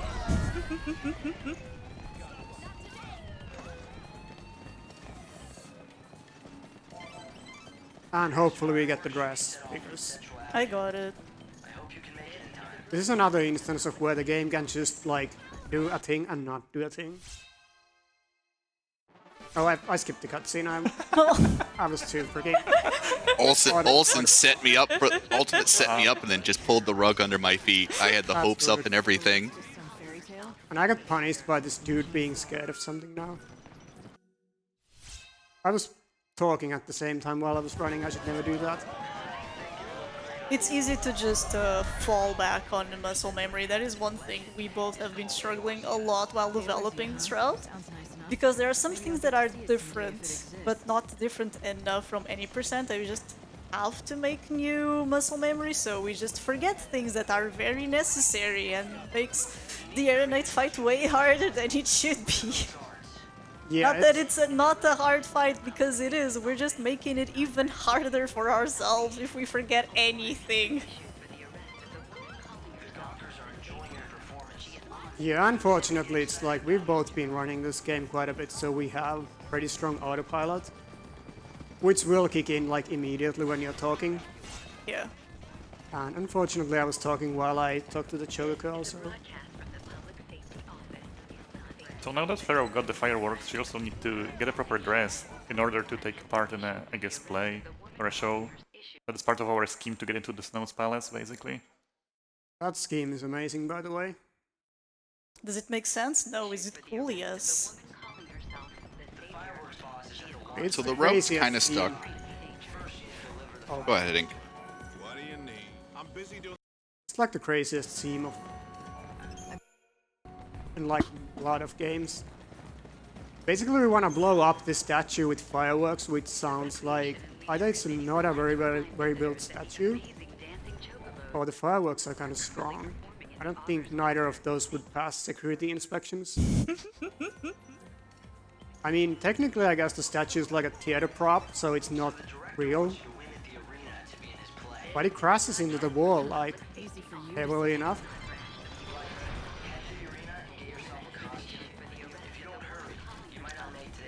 Alright, so you want to talk about One of the the Kiku and the... One of the rough routing points with the run is Yusnon has to be done on day 6. On day 6, a lot of the shops get an upgrade, which will allow us to buy the Kiku Ichimonji and the Dragoon's Gauntlet. The Kiku is one of the best weapons you can buy in the game. It has a very, very high strength stat at 520. Most of the weapons we had at this point were 230, and the Dragoon's Gauntlet also gives us a very sizable strength increase. And then on top of the Velvet Bouncer's 25% strength increase, we're getting about an extra 500-600 strength. And this is where a lot of the route is revolved around it. It's very hard to kind of progress through the rest of the game without picking up these weapons. So a lot of the routing problems we've had is we can save time early by skipping inns or trying to do more stuff in a single day, but then we end up just sleeping longer or using an extra inn visit, because a day 5 Yusnon is just not feasible time-wise. we need to close the Midnight Mob incentive. Because I already have mine, and Enk is going to get his very soon too. So we need to know the first 2 callers. Yeah, absolutely. At the moment, Rose is in the lead with $123.45, and White is second with 50. Orange and Deep Blue have nothing to them, so it's likely to be those two. I'll take White, you take Rose. That's fine.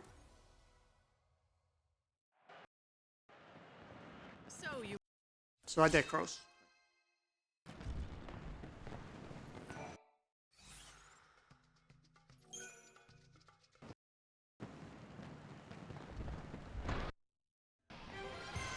So this is the last instance of the Vengeance Garb really being used as the Slaughterhouse Altus fights.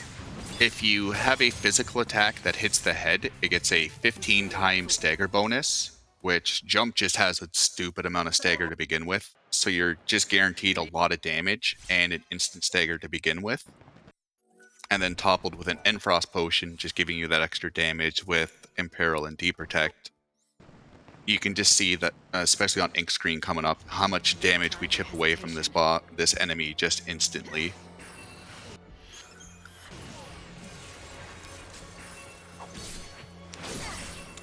And the reason I'm waiting I there... knew it, I was going to forget this. I'll just grab the cyber jumpsuit. The reason I'm waiting there a little bit before doing the stagger is that we don't quite have enough ATB and Vengeance to do the stagger immediately. So we gotta wait like a half a second for the ATB to fill. And it feels faster for gobs that are not active, so I'm not switching over to the Vengeance at that point. This is not the And if you forgot to wait, that it's actually really bad, because then you can't do the jump, and you lose a lot of your damage. No time for hesitation.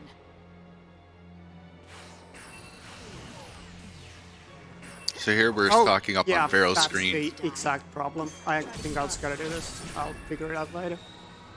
Oh, but it didn't even... Okay, this is bad. I think I have to escape. Yeah, I was talking about not waiting, and then I didn't wait long enough. So good on me. That looked right, though. I don't know.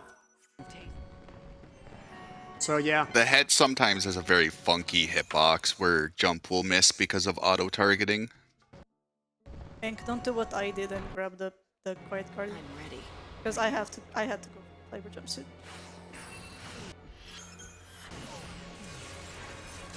You want to be saved. There we go.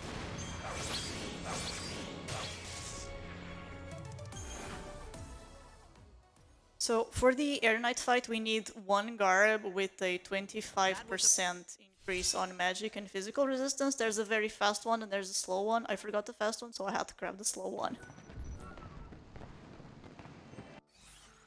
Thankfully, both of them can be bought on Usenon.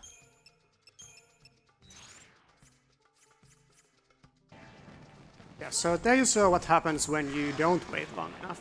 That was definitely an intended demonstration. On Pharaoh's screen, she grabbed a arm accessory called the Thorn of Courage.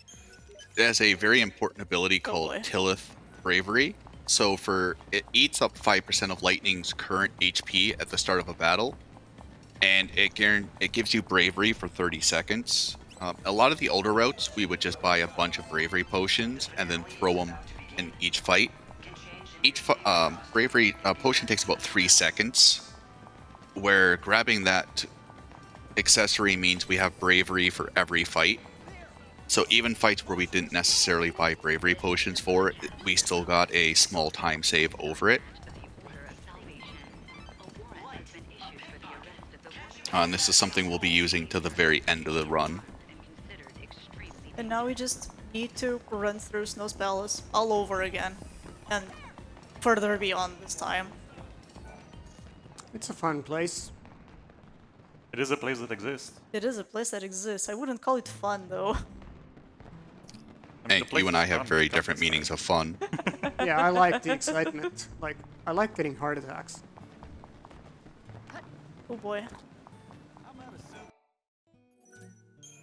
Katana is kinda nice to get because it chases you around a bit, and that means you will not get any other spawns, so you are kinda safe for a while, basically.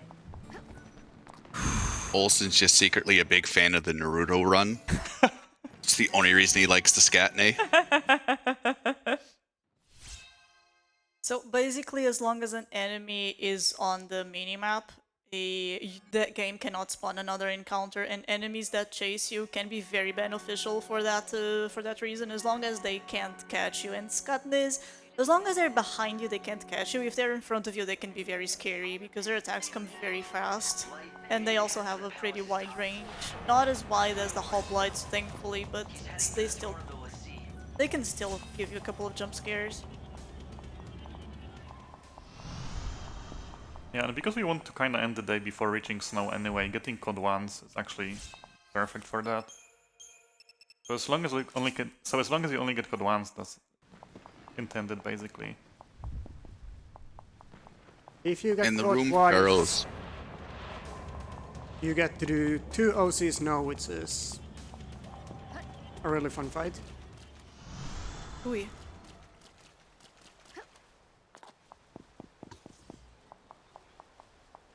Do you have time for a quick dono? Yeah. Fantastic. Audience, I've got one for you here. So, $15 from Ideni says, can we get a meow meow choco chow from the audience? So, I'm all the way in the UK, you're over in Malmo, Sweden. I want to hear it all the way over here. So, after 3, the audience. 1, 2, 3. Meow meow choco chow. Thank you very much. Well done, everyone. Thank you for that one. Hey. That had about the correct level of excitement as Lightning's one does. Alright, so I got caught once and now this palace is scary. especially since I am save. So there's very few skips in this game. I'm going to attempt the first one, which is called the crate skip, because it involves jumping on top of a crate.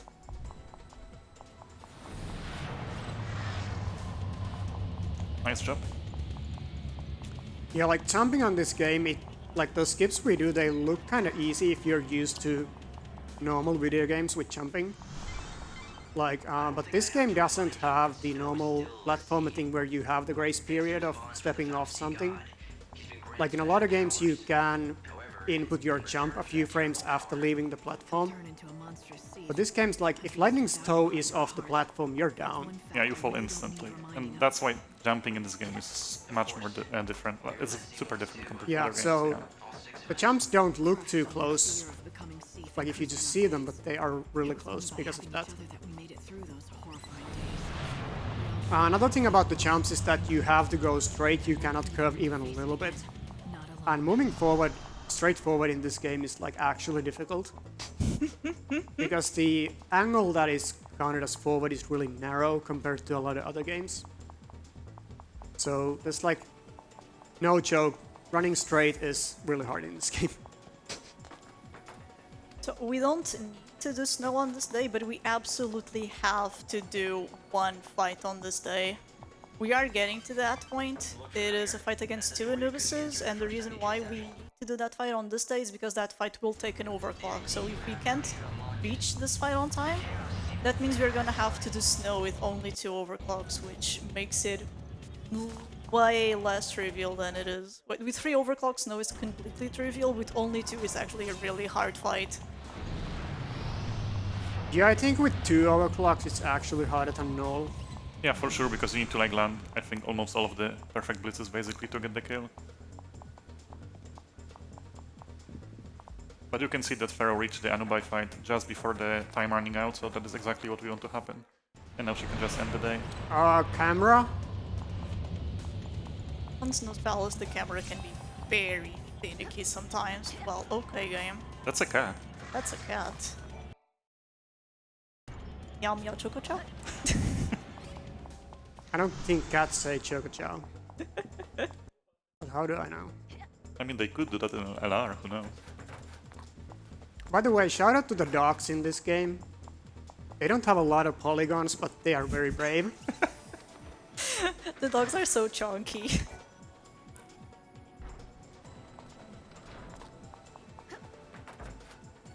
Are you I got slow shot. And camera, please, what are you doing?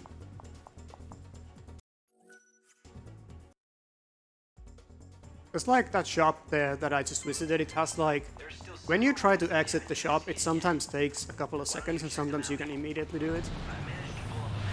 It's more common to have to wait, but we don't know what does it. It's labeled as snow. With the snow fight coming up, he has a natural weakness to fire, but grabbing and fire potions is quite slow because it's very far out of the way. So we're going to be using a element that he's not weak to, but with an imperil will take extra damage from, which is an arrow potion.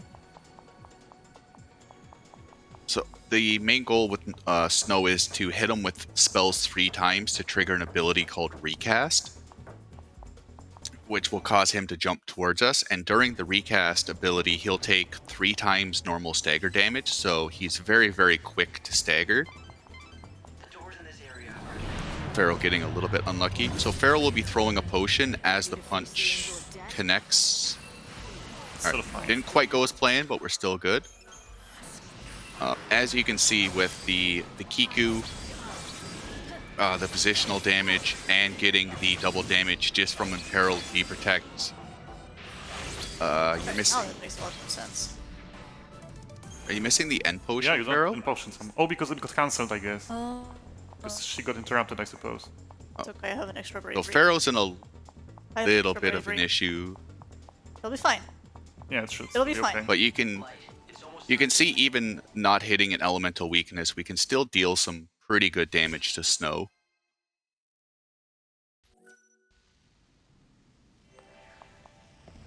There we go. Nicely saved.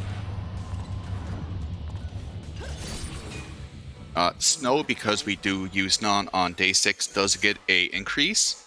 Snow normally has 400,000 hit points. Snow Plus has 700,000. He's the only boss that gets to upgrade twice through the day modifier. But with the extra strength from the Kiku and the Dragoons, that extra 300,000 hit points doesn't mean much in that fight. So with the proper setup, you kind of get the back attack damage on Snow automatically, naturally, but because the fight didn't go as planned, Pharaoh needed to reposition lightning a bit. Yeah, I to get guess that I extra used damage. the potion just a second too late. Yeah, slightly too late, so it was interrupted, unfortunately. And sometimes if he's really far, he just doesn't go through you. And then you have to fight him from the front, which is not the end of the world. But of course, you don't want to do it if you have to. Because you lose 20% damage.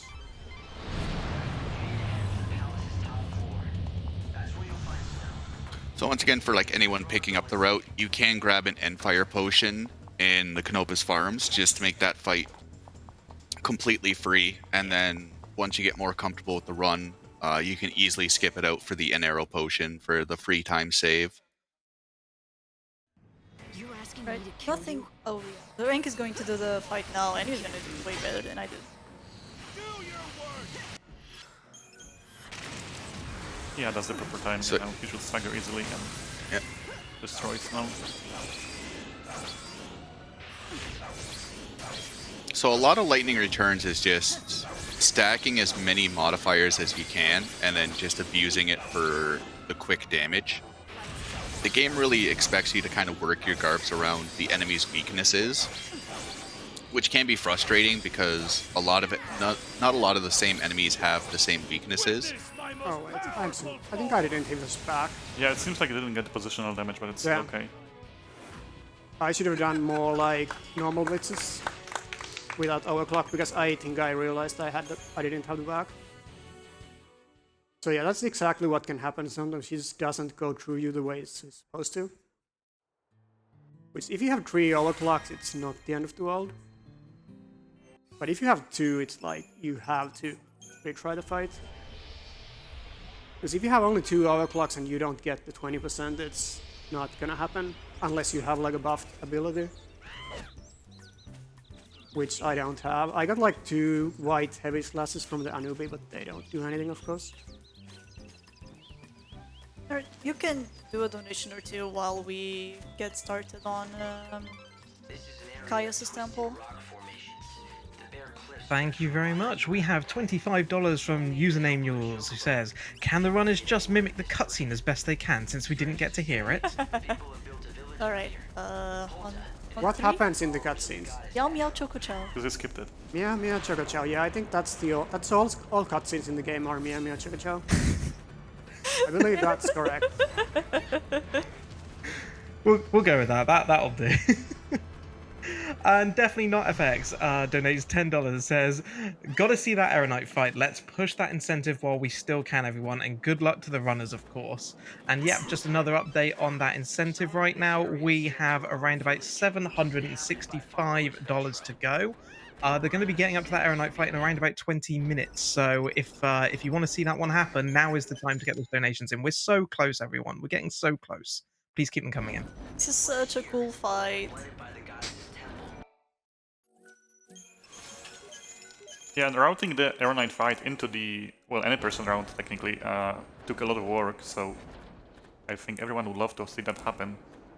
So definitely keep the donations coming, everyone. Alright. Well, let's fall off these So- platforms for content. Throwing for content, giving more time. We have 210 estimate, right? That's plenty of time to Yeah. throw.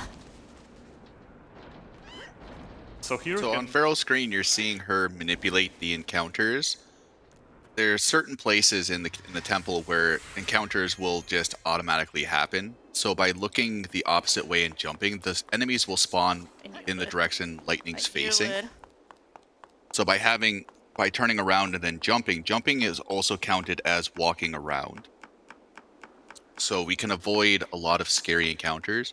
Normally, you can get anywhere between 0 to 7 with the manipulation. If you get 0 encounters, it loses about 10 to 12 seconds, but it's still better than risking it and then getting gobstopped with 3, 4, 5 and having to run, even though this day is very free.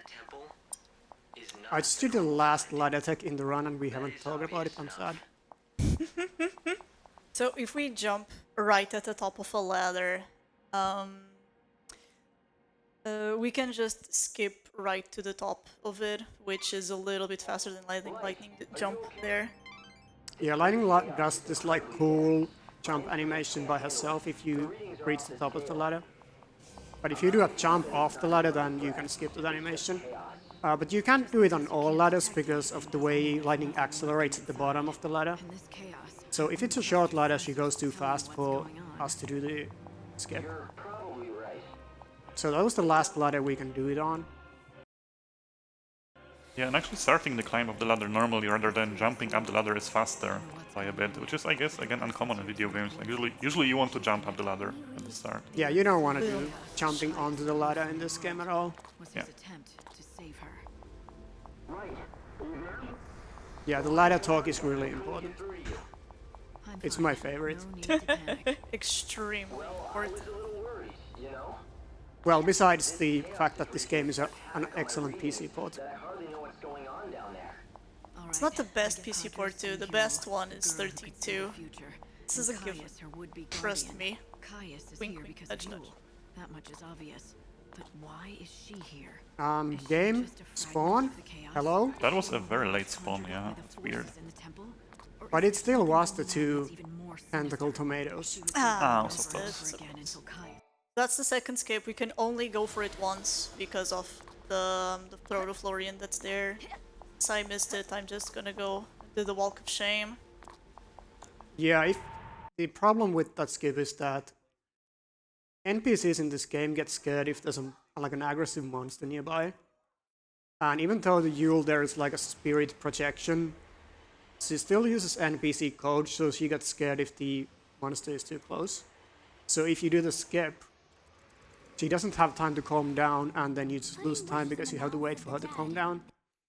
So Yeah, that's why you can't go for that skip a second time. And that particular jump is super janky, like even more That's so the than worst other of ones. the 3 skips. Yeah, King SPI claims that he has a setup for it, but I don't believe him. The setup works for sure. It's if you get the setup, it's usually okay as long as you press the buttons correctly. Just do it right for The setup is get lucky. Now I swear the setup is consistent. But if you miss the setup even by like a pixel, then no. It has to be really accurate. The problem with the jump is that there's a like grate nearby the wall, the grate, and your camera can bounce off of that if you make it too close. And because when the camera turns, then lightning turns, and you lose distance. hear me talking. Let's go. So that was the Hilly Skip that saves, what, around 10 seconds, I think? The Hilly Skip saves way more than 10 seconds. So that's the last skip. It's called a Hilly Skip. Over. Remember double jump. Someone was controlling Oh, yeah. the chaos. If that was possible. And you can talk a little bit about the double jump. Okay, I failed the setup, so I'm not even gonna try. So who wants to talk about the double jump? Because I have no idea how this works. I mean, I'm just nobody gonna knows how wing it. this works. This but is true. Yeah, Nobody Pharaoh can knows try to that. do it. But basically, if you open the menu and then close it and press jump or mash jump, you can get a double jump Now sometimes. you have to change gobs in the menu, otherwise. Oh yeah, you have to change the garbs. It's not as though they shared the same soul. They weren't the same person in every And like sometimes you can like make lightning stay in the idle animation while kind of doing a jump, and that allows you to get a second jump after it. But we cannot get it consistently at all.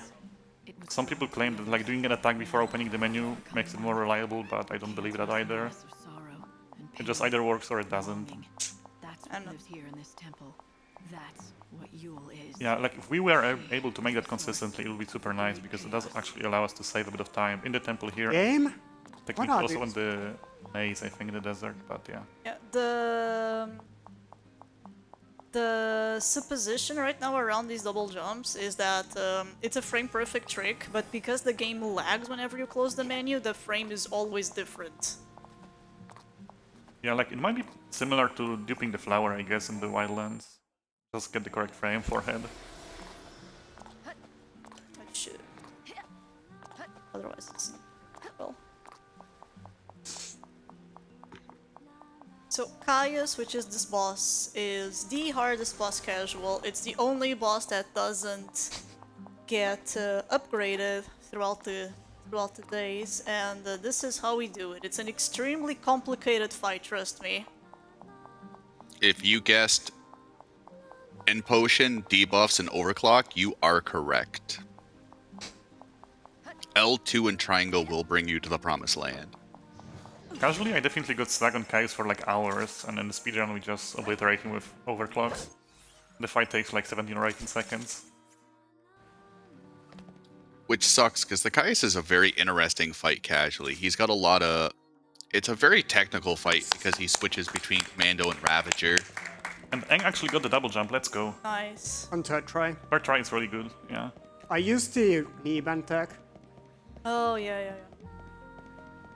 So Lightning has this like idle animation when she has a weapon out, where she bends her knee a little bit.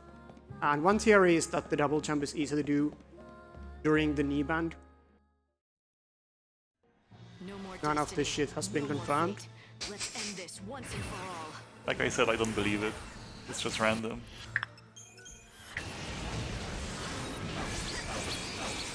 So our prize for defeating Caius is his sword. It's called the Chaos Revenge. It's a very, very strong weapon. It has 600 attack and magic.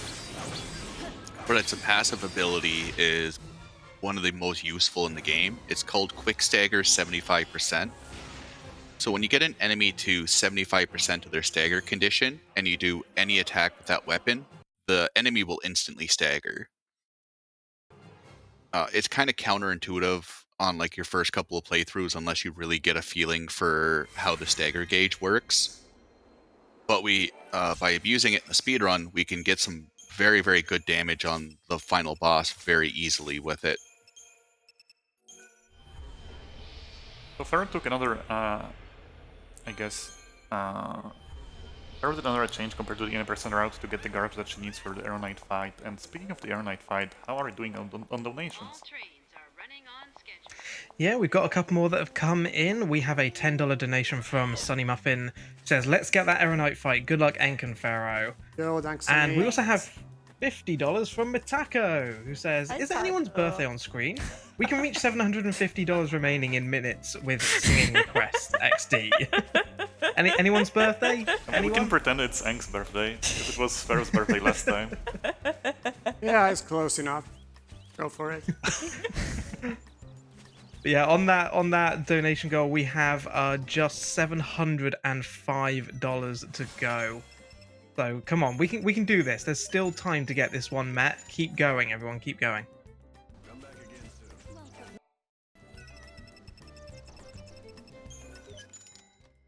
Right, so we are completely done with Yuzan and Luxarian.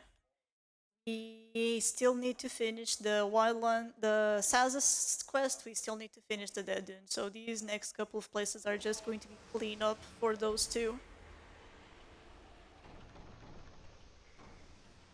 I don't know if that's in this route because the timings are a little bit different, but that interaction when you go talk to the innkeeper on the start of this day, one of my favorite because like she asked like how long you want to take a rest, and we're like, Yes. 23 hours sounds good. Yeah, like I said at the start, the savior needs to rest a lot. We are a very sleepy savior. Yeah, it's not like we're running out of the world's time or anything. We have plenty of time. Saving souls, what's that? Yeah, they're not worthy. We just decided that right off the bat. Like, that's basically the lore is that we are supposed to be saving, like, worthy souls, but I think the game forgets the lore, like, 5 minutes in itself as well. Yeah, we are supposed to save as many souls as we can, but we're speedrunners. We're just gonna be efficient about this. We are going to save the ones we care about.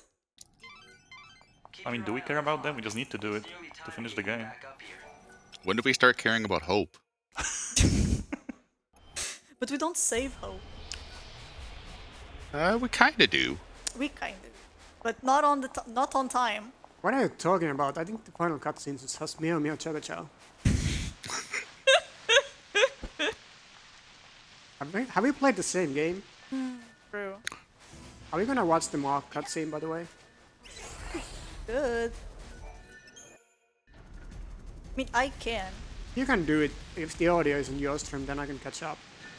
I think we need to switch the audio to Pharaoh then, yeah. Well, I can do it too. Whatever. But I'm the one who's ahead. It's like a minute cutscene. It's fine, we have time. We have time until If we go someone under dies to air ride. overestimate, it's their Knight's fault anyway. Yeah, and we need more time to get the incentive. Hey, we then, need so- more time to get the incentive. And it's a really good cutscene. It isn't. We gotta check if it says Meow Meow Choco Chow somewhere though. I think it might. I can do Meow Meow Choco Chow if it doesn't say it's I'm lightning.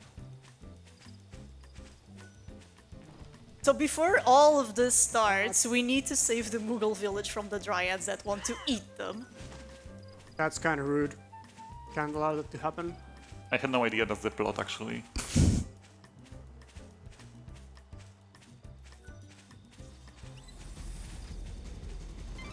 But once again, you These can dryads casually. You'll be transported go ahead. back to the Ark. These dryads casually can be a real pain because once they get below 30% hit points, they start calling for friends, and then they end up doing their little whirlwind heal party. Well, they'll just keep casting arrow on themselves over and over again. So for the 2 and the 3 pack, we'll be using overclocks just to make sure that they don't end up getting the cuddle hugs going on. Yeah, we don't support cuddle puddles. Because lightning is, like, really serious. Too serious. Get the mask. He doesn't support hugs. I need to watch the cutscene and get the mask? Yeah, of course. I need to do everything. I mean, you are ahead. Okay, fine. You are the savior after I am all. the savior after all. My job is to do what regular people can't. Yes. Alright. You're no match for us.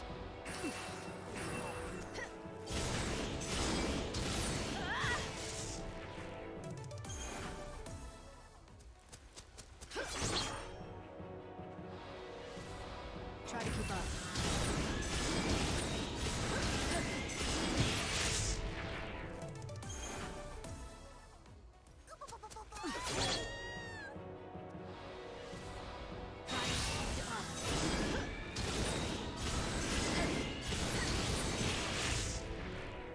You made it too easy for me. Okay, no Aurora.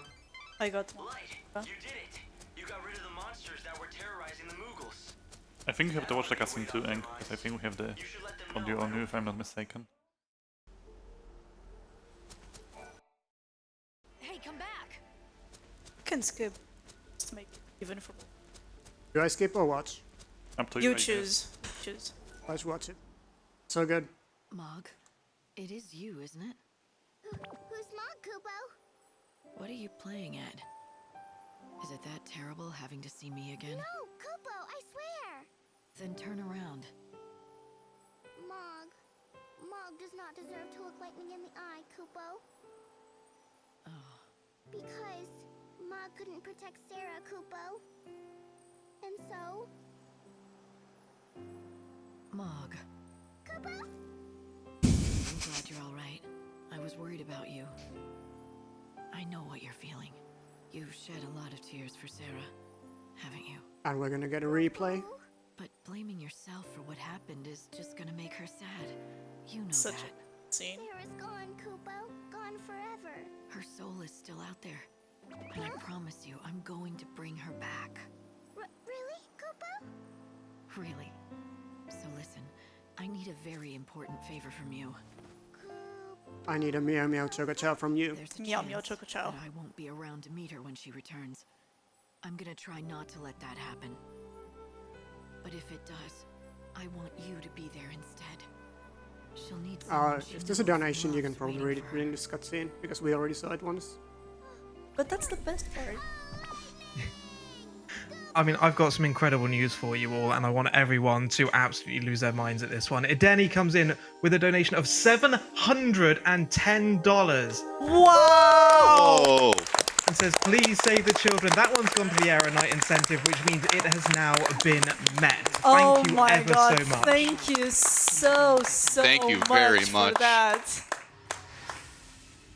Thank you. Thank you very much. That is That amazing. is amazing. We just chill a couple of minutes here because we have to end the day. While we're chilling, if you don't mind, I'll just remind everyone what we are raising money for, and that is for Save the Children.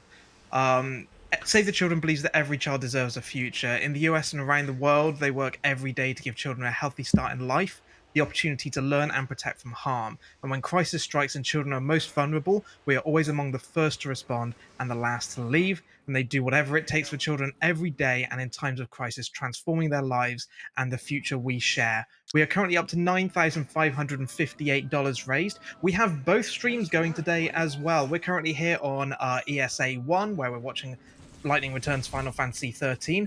Over on ESA Marathon 2 right now, we have Crash Twinsanity, and we have a full schedule on both channels if you want to watch loads more speedrunning.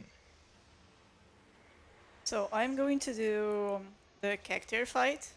This is the fight we use Magnet for, but because Magnet makes this fight completely trivial, I'm going to do a little twist to it. You'll see. Can't wait. The community likes to refer to him as Afro-Twar. It's a Cactuar with Saz's afro on it. He's an extremely annoying enemy. There are a couple of enemies in the games that have something called a damage threshold. So if your attack does under X damage, it will always end up as 1.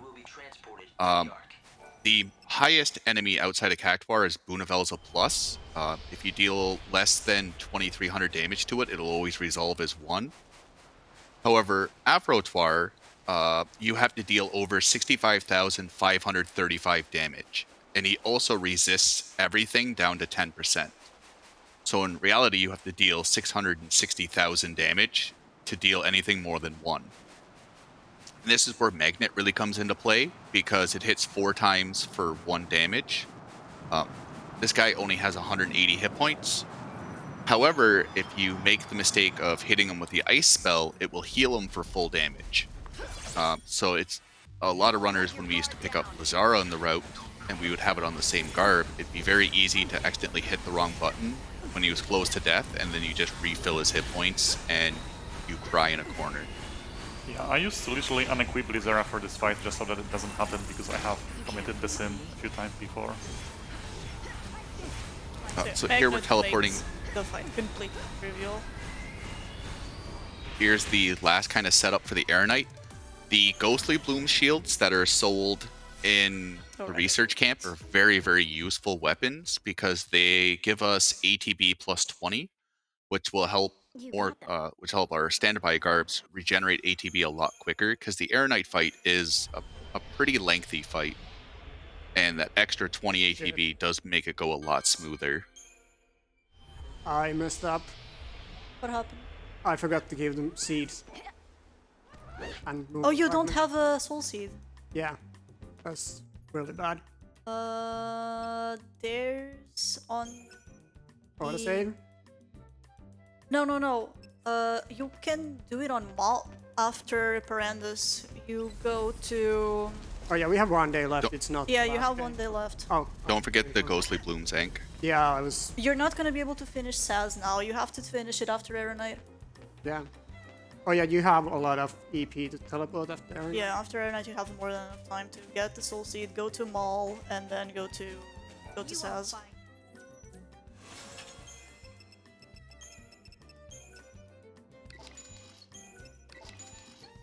So this is LR. We just route on the fly.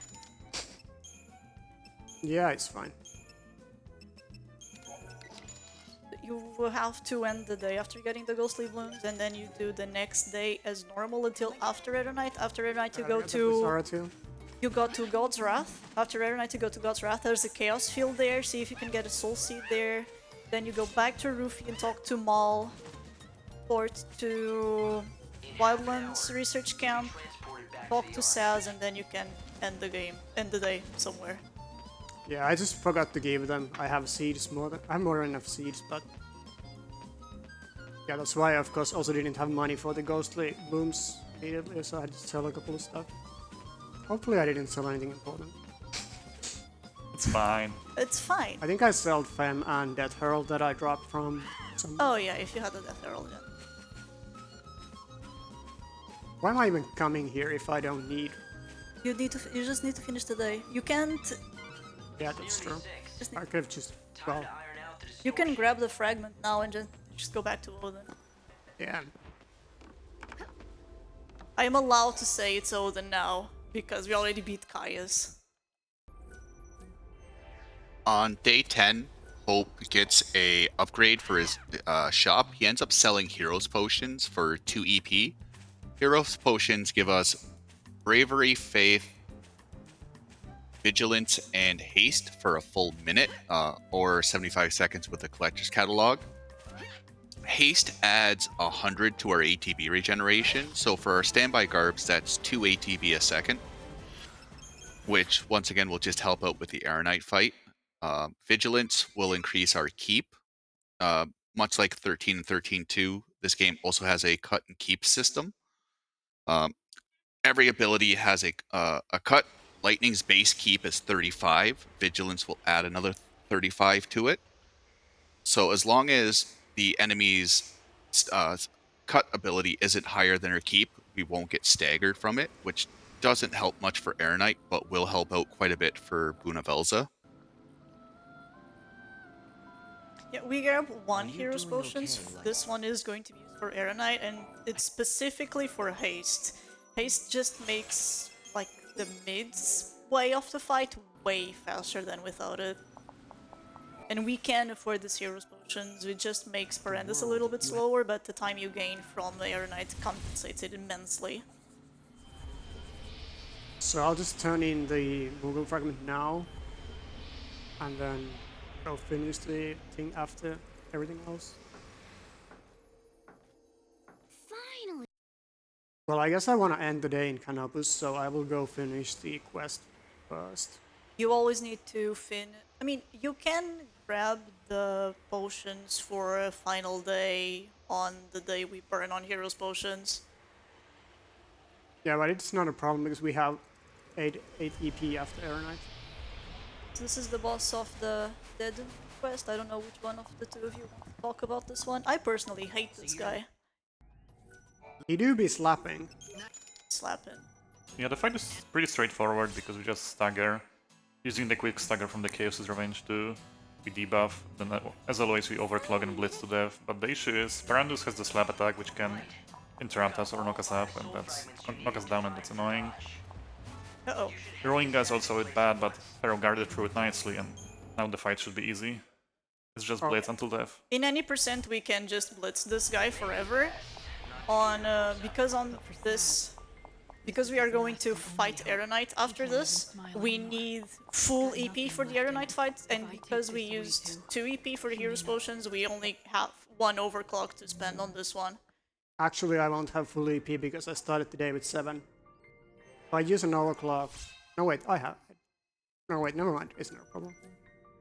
Yeah, I, for some reason, remember that overclock uses 3, which would be more balanced, but it doesn't. Yeah, I'll be at 3 after I kill, and then I'll get 5 back, so yeah, I will have 8. Okay. So we picked up the Preda Hood from killing Parandus, which will drop all of our stats down to 5, but give us a magic resistance of 75%. Here to conserve AP or EP, we're going back to the Dead Dune Station to buy a Veil Potion. Veil Potions will make Lightning immune to any debuffs, which for the Aeronite fight is very important. Don't get in my way. Alright, I'm going full concentration now.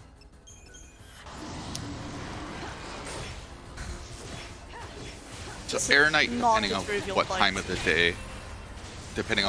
day, you're in, will be at a different part of the Dead Dunes. So normally around this time, he's around the God Hand's maze. Pharaoh will be doing quite a big menu to equip everything she needs for the Aeronite fight. The Cyber Jumpsuit or Quiet Guardian, depending on what garb, will give you 15% magic resistance. The Runic Ring will give you another 10%. And then with the Preda Hood, we'll have one garb that's completely magic resistant. So for any attack Air Knight does, we will be switching to that garb just to nullify all the damage. The Makote dress with the built-in magic slash is very, very important after we stagger the boss because it just gives us a very large damage multiplier. And then Latom comes with Thundera and Aurora. And we're going to give it the Battle Axe of the Believers just to make those finishers we're going to be casting on that garb just generate a little more stagger. So Air Knight has 17 million hit points. By starting the fight, we shave 1.7 million off. We do have to stagger him 4 times. So there is a timer that starts when you start the fight. You have 3 minutes to stagger him and then 3 minutes to kill him. And if you don't do it in that time, he ends up flying away, and then you have to fight him again the next day. Thankfully, he doesn't regenerate any HP. So here, Pharaoh's going to be throwing Auroras or Thunderas with one garb and then finishing it off with Latom if she can.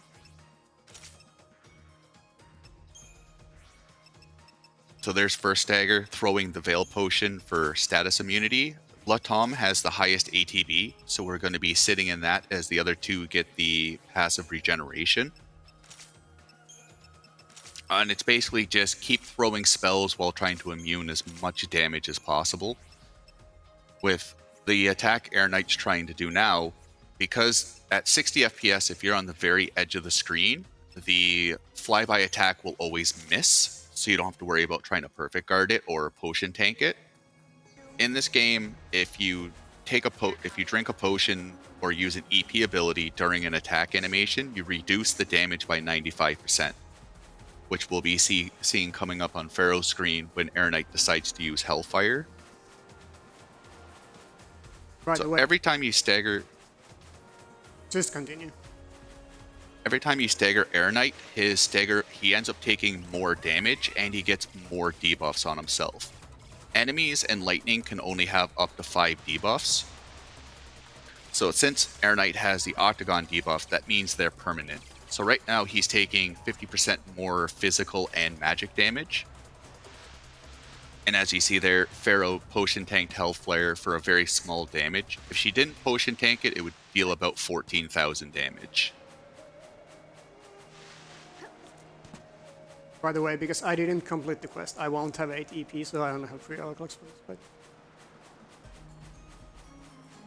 So Would this be a good time for a couple of donations, or do you need a few more minutes? just a couple more. Pharaoh's almost done with the Air Knight fight. No, I'm Alright. not. Yeah, you are. You got about 2 minutes left. So Air Knight, after third stagger, gets the broken status, which all the spells will deal 50% more stagger damage. So we got to 4 stagger.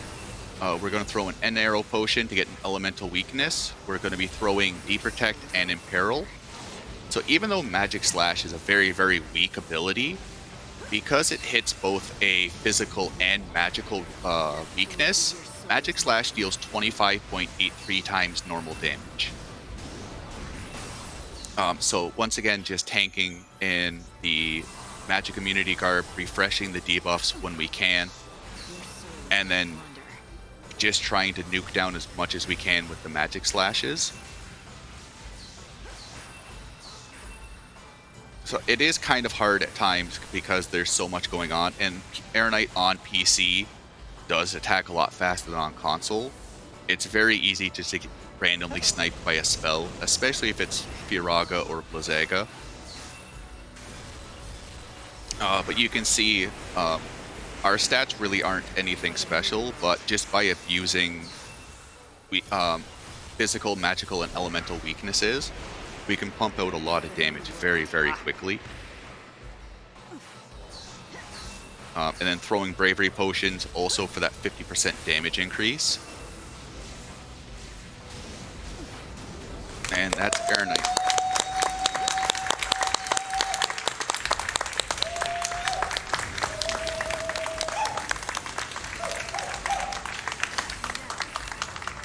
Thank you everyone who made this possible. So the reward for beating Air Knight is the Falcon Charm, which will boost ATB recovery by 70 for a single garb, whatever garb has it equipped. Which makes the ATB worries for Bunavel's of the final boss really non-existent because you gain ATB so quickly. So here on Enk screen, going through getting to the third stagger, you're really just casting as many spells as you can to try to keep that stagger going. You really don't want too much downtime, because then you'll end up losing the stagger you built up. This is a fine adventure. The light of your soul is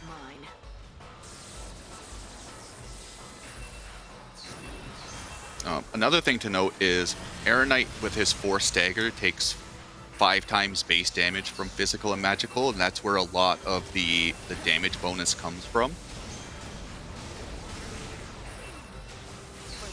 One of the more scarier abilities is not switching to your magic immunity garb when he uses Magnet, because it will draw lightning closer to him, which usually means he follows up with a roar ability or a swipe.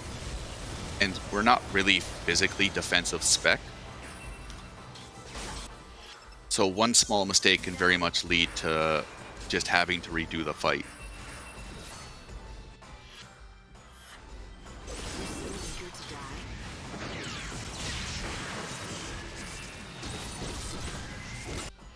You're missing.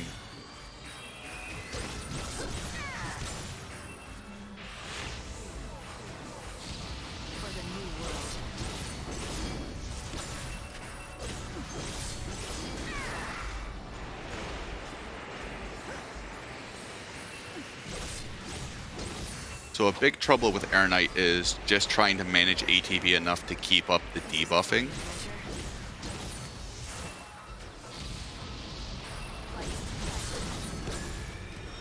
Because you really don't want to lose Imperil or Deprotect, because you end up losing a very large chunk of damage.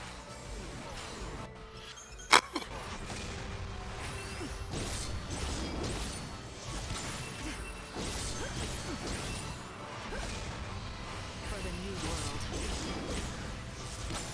This is a fine adventure. You're nothing but a hunter's prey. You're nothing but a hunter's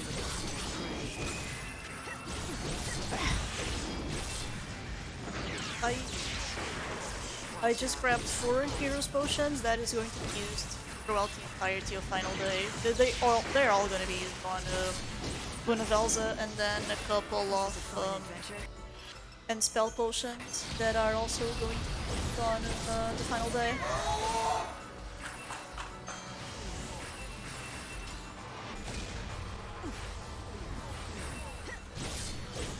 So one thing we didn't mention, on PC, Noel, Air Knight, Bunavelza, and Caius required 2 Deprotect, Imperil, or D-Shell casts for it to land, where on console, everything just landed with 1 cast regardless. We don't know the reason for this change. Let's go! Nice, Hank.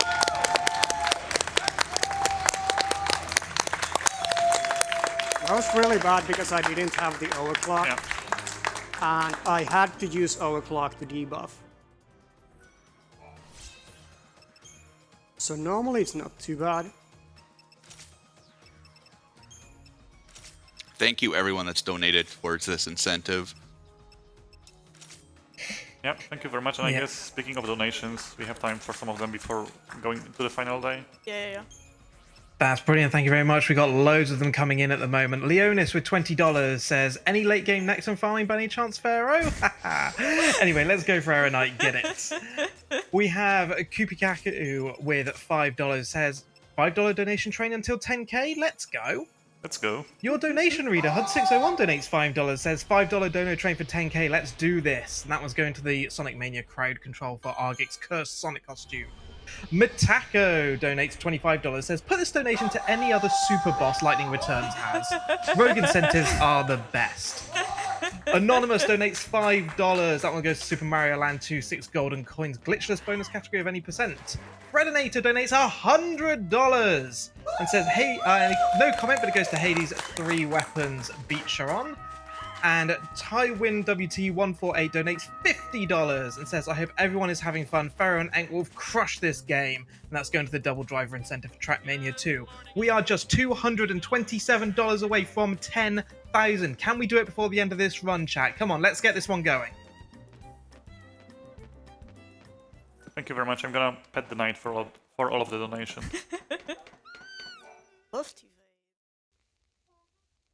So on Pharaoh's screen for that guard fight, she did something called reinforcement skip. At the start of the fight, the sentry guards try to call in 2 friends. But if you stagger him without killing him, the reinforcement command kind of gets forgotten about, which is why she ended up targeting the second guard. So in Overclock, because of Dark Muse, Equilibrium, and Miss Wizard getting an upgrade, we are now switching to Dark Muse Plus, which has a very, very strong 8 times Heavy Slash. Heavy Slash itself is a finisher, so you can't really perfect time it. But by using attack from Equilibrium Plus and then comboing it into Heavy Slash, we can get the perfect timing bonus for the extra 20% damage. On top of the Chaos Revenges, if we get it for staggering, we also get a 3 times damage bonus increase, which will be a large source of our damage for the next 3 or 4 fights coming up.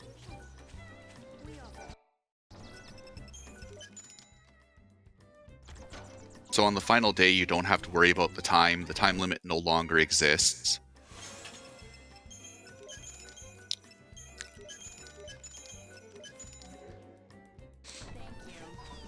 You can escape freely on final day. It's obviously RTA time loss, but it doesn't matter in the game anymore if you escape or you have to retry a fight, which on one hand makes the final boss way less intimidating, but on the other hand, if you die to the final boss, you're gonna lose at least 3 minutes.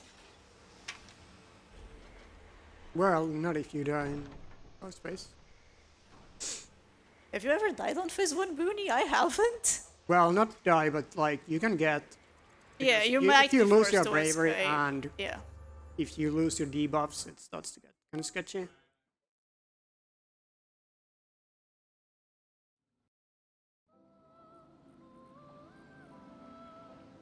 How's life on the surface?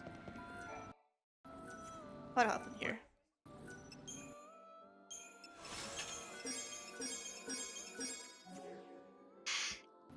Oh boy, can I quickly jump in? Yes. Of course. Princess Tally donates $200 and says ESA less than 3. That goes to Beach Run for Hades. That puts us $2 away. Come on, who's going to tip us over the edge? Come on, just $2 more. Let's go. It's too bold. What am I doing? Pharaoh was on the final fight before Booney. It is very simple, just he protect, Imperial, and then Heavy Slash till they die. Yeah, the fight previous to the sets is way more jank because the Chimera has 3 heads and Lightning can target all 3. But targeting in this game is automatic, and most of the time she's not gonna target what we want her to. Much like when you try to initiate the fight with the Fanatics, like way earlier in the game, Lightning just targets whatever she wants if she has the chance. So there is a chance on both the Super Guards and the sets fight that the game just gives you buffed abilities with strength. I got 1, which is the buff to Evade. It can have strength. If it does, it's gonna help out Booney a lot. Yeah, and getting any help on Yes. Booney to kind of get that's perfect. 110 strength, that's gonna help a lot. Because it is not an exaggeration to say that you spend half of the time learning LR and then you spend the other half learning Bunivelze alone, basically. This is the most exciting thing in the run for sure. So I run all 3 games in the trilogy. As far as the context of any percent goes, this is the hardest fight in those 3 games. By and far, by yeah. far. We're not counting Air Knight though. If you count Air Knight is the hardest. I don't think Air Knight is harder than Booney. I think Booney takes longer to learn. Personally. They need different things. For Air Knight, you need to be very good at reacting to what he's doing. For Booney, you need to be very good at the game. Yeah, Booney just has such high hit point pools, and since it is a multi-phase fight, we can't just burn through overclocks like we have with the other fights previously. Saves no one. we have to be quite strategic with them and kind of just pepper them around from phase to phase. And each phase kind of has its own uniqueness.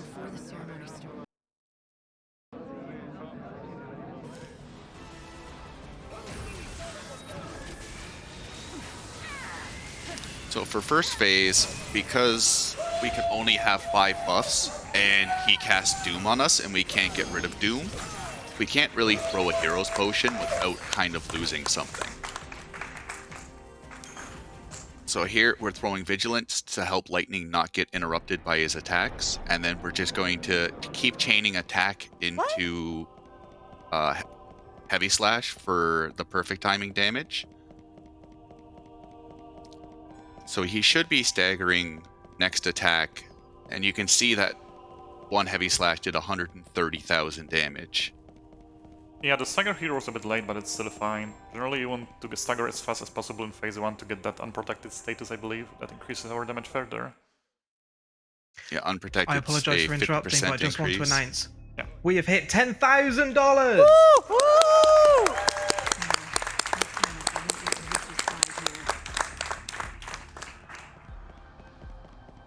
So at the start of phase 2, Pharaoh used attack to get Lightning right next to Booney, and then used the ability called Decoy. Since there's not enough space between Lightning and Booney, Decoy falls on his backside, which makes him turn around. At 60 FPS, much like the green script glitch, the Decoy falls through the floor and lives safely in the 12th layer hell. There's not really a lot of abilities that can hit him. There's only 2 or 3 throughout the entire fight. So the Moogle's just camping in the ground, and we're getting that free 20% bonus damage from hitting, or from tapping Booney's butt. Yeah, don't worry, And guys. then- We're not dropping a real Moogle into hell. It's just a copy. It's a doll. Don't worry. And well, it does make the fight a lot easier on PC compared to console for sure. Great. The dead are being summoned already. I don't like the sound of that. Chanting is getting louder. So phase 3 has the interesting stagger property of Daze. Any attack that breaks Daze gets double damage. So we get triple damage for Heavy Slash breaking Stagger, and then double damage for Heavy Slash breaking Daze. This phase has 900,000 hit points, and you can see Pharaoh just melting through it very, very quickly. And then phase 4 is what a lot of people ended up having issues with. It has a very, very high stagger point. And if you come in here with a lot of physical abilities, you really don't have the stagger power to get him to stagger. Booney resists all damage to 1% until you stagger him, which he takes 5 times damage from everything. This is where the Falcon Charm shines. Look at how fast the Blue Garb's ATB refills. Yeah, basically by the time Pharaoh finishes a combo in a different Garb, the Blue Garb is back to full ATB again. And that definitely makes it much easier. And now that Booney is staggered, he will not do anything until he's dead. So debuffs and, well, Heavy Slash until he's gone, basically.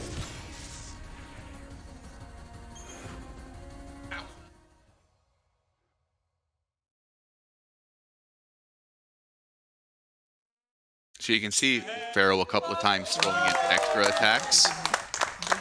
So Very clean fight. that's time. Let's go. And Enk is about to start his Booney fight as well. I didn't get any buffed abilities. Unfortunately.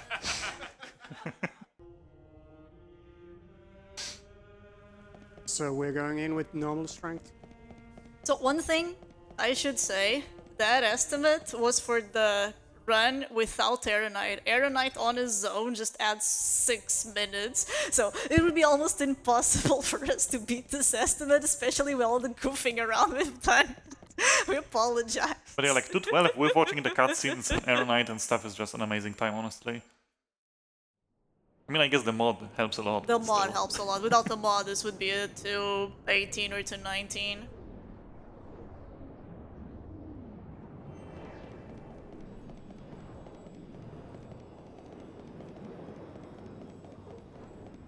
And Do we have time for a couple more donations? Yeah, go ahead. Thank you very much. Valerius91 donates $25, says, let's pet the knight a last time, and thank you for this awesome run. Meow meow choco chow, less than 3. Meow meow choco chow. Meow meow chicken. Username Mules donated $22 to push us over that $10,000 mark. Said, well, 10,000, that's quite a bit already. And that one went to the Hades 3 weapons bonus run. And we've just had a $25 anonymous donation put towards the Neon Drive full game incentive for the car plate and has chosen Butt.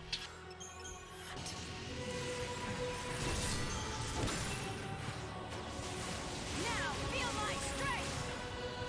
I will win, even if it kills me.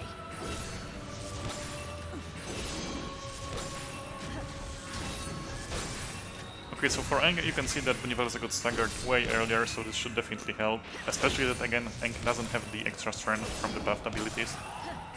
So he kinda has to do the normal fight, which is obviously a bit slower and more difficult, because you don't have the extra leeway that the extra strength gives you. But I'm sure he can do just fine.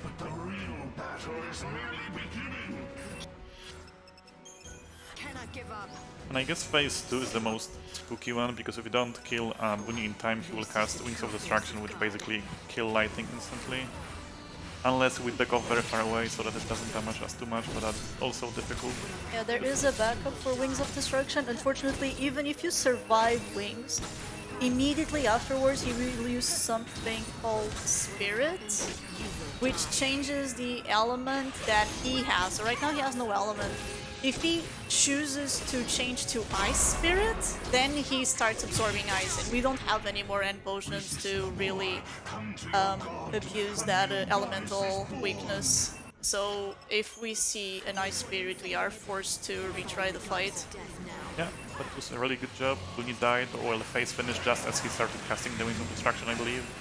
So that was pretty much perfect.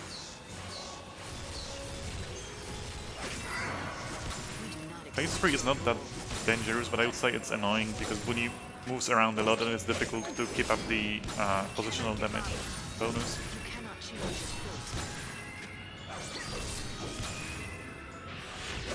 And also you need to deal a lot of damage outside of the overclock.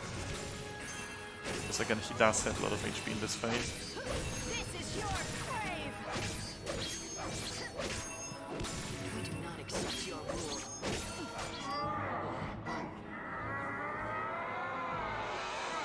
You dare to raise your sword against God himself? You shall burn in his light!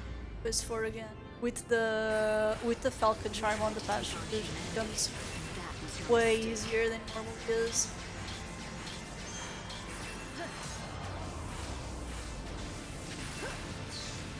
Just throw those crossbow with finisher until he staggers. Bunny can use two dangerous attacks in this phase. One of them is Cataclysm, the other one is Elementaga, and once again they will kill us if we don't potion tank through them, but now that he has the Heartless Angel, very it's tame fine. for the both Yeah. of us. Heartless Angel puts our HP to 1. Unfortunately, really care about Heartless Angel.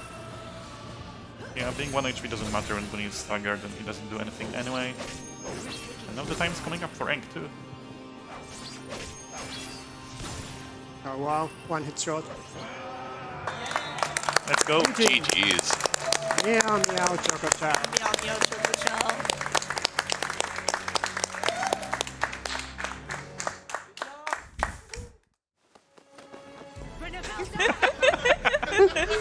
I wasn't sure what you were gonna do. It was a mix-up. Just bet the night. Alright. Alright, I'm Pharaoh. I run the 3 games on the trilogy. I have a preference for the longer categories. I also run the GameCube Pokemon games. I'm going to be on commentary for Evanicia's Gale of Darkness run on Wednesday, so look forward to that. I'm on twitch.tv/daspharaoh, and I write on Royal Road, so Yeah. you want to? I'm Ang. I run only this game from the trilogy. I prefer just like 2-hour runs. Generally, I've been running this game for like 2 years now, I guess. I will also be running Octopath Traveler in like a couple of days. That's my other main game, sort of. And you can find me on twitch.tv, enkwolf. Alright, that's it for us. Thank you for having us. Yes, And hopefully we'll be here on Winter 23. Meow meow chococho. Yum yum choco chow. Meow meow choco chow. Yeah, meow choco chow. Thank you so much to our runners. Thank you for that incredible race of Lightning Returns Final Fantasy XIII. We're going to be getting ready for our next run. Rebel Dragon's going to be bringing us Xenoblade Chronicles Future Connected. Do not go anywhere.